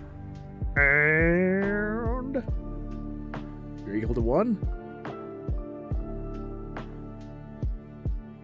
Hey, that's what I'm talking about. Oh, that is what I'm talking about. Oh, thank freaking goodness. Man, we got that figured out. Yes. Okay. Well, that was a lot. But hey, we now have the groundwork for a functional level select system. It's nothing crazy right now, obviously. Right now, it is just... You know, let's just for kicks and giggles, let's just set this to that. Also you, random, 1 through 5. Ah. Yes, I believe that is good. And then you can hover over them. Eventually I'll make it so when you release, it teleports you to the level. That feels good. Okay, well, I think that's good. We had a great day. We've set down the groundwork for the level select screen, and we have also updated this animation. I just want to see it one more time. Now that we've gone away from it for like 2 hours, I just want to see if I'm still feeling happy about it. Let's go over to room 36. Let's just take a look and see. 36. Let's get to room 36. 30. Okay, so the next one up should be the teleportation room. Even on a nat 1, I escaped. Was it not 36? I thought it was 36. Oh, I'm an idiot. Why can I not remember a 2-digit number? 36. It's variable 36, you dimwit. Room 20. Oh my goodness gracious. Room 20. Let's go to room 20. Holy smokes. Well, I feel like I have to attack him if I got a blackjack. Okay, room 20. That will be... Nope, that's what I thought. Okay, I need to go to the left. And then down. Yeah, room 20. Here we come. Room 20. Coming to room 20. We are coming for you. 10. 16. So 20 should be up and then to the left. Like a couple blocks. A couple rooms. 22. 21. 20.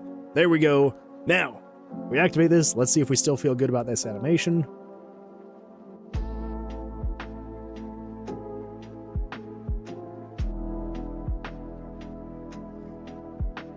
Yeah. Again, kind of like how we discussed earlier, we know, I know, you know, we both know together. We know that as janky as it is, it will eventually look better, right? So, I feel like the beginning feels pretty good, right? That closes in, it does this whole weird thing, whoop, whoop, whoop, and then it's all like, woo, yeah. Okay. Again, looks a little janky at the end because the numbers pop up and all that stuff, but we will address that later in the game. So, later in development. So yeah, so we got that portal working well, and then we got this little section here working so that we can have a randomly generated path that the player will follow, and yeah, you choose your room you're entering. Yeah. Oh, no. I can't go down this path. We just spent like 2 hours working on this. But I'm kind of thinking, just so we don't go with a bland left to right, Ooh, no, I shouldn't do this. I really want to change it, so instead of just a bland left to right, yeah. I'm thinking maybe you start down here in the bottom left corner and you work your way up diagonally. So you start here. I don't know. We'll talk about it. We'll figure it out. We'll talk about it. We will figure out what we want to do later. But for now, we got this working. Happy day. Fantastic. It has been a great session. So thank you so much for everyone who's here. Thank you so much for the chats. I really appreciate it. If you enjoyed what you saw, whether in the VOD or during live, if you feel so inclined, I would really appreciate a follow, a subscription, a like, a comment, whatever it is that you can or want to do. If you didn't enjoy it, though, I appreciate you for sticking around, for watching to this point. So thank you. I really do appreciate it. Yeah, and on that, we will say farewell for now. See you tomorrow, same time, same place. And yeah, until then, I hope you have a fantastic day, and we'll talk to you again tomorrow. Bye.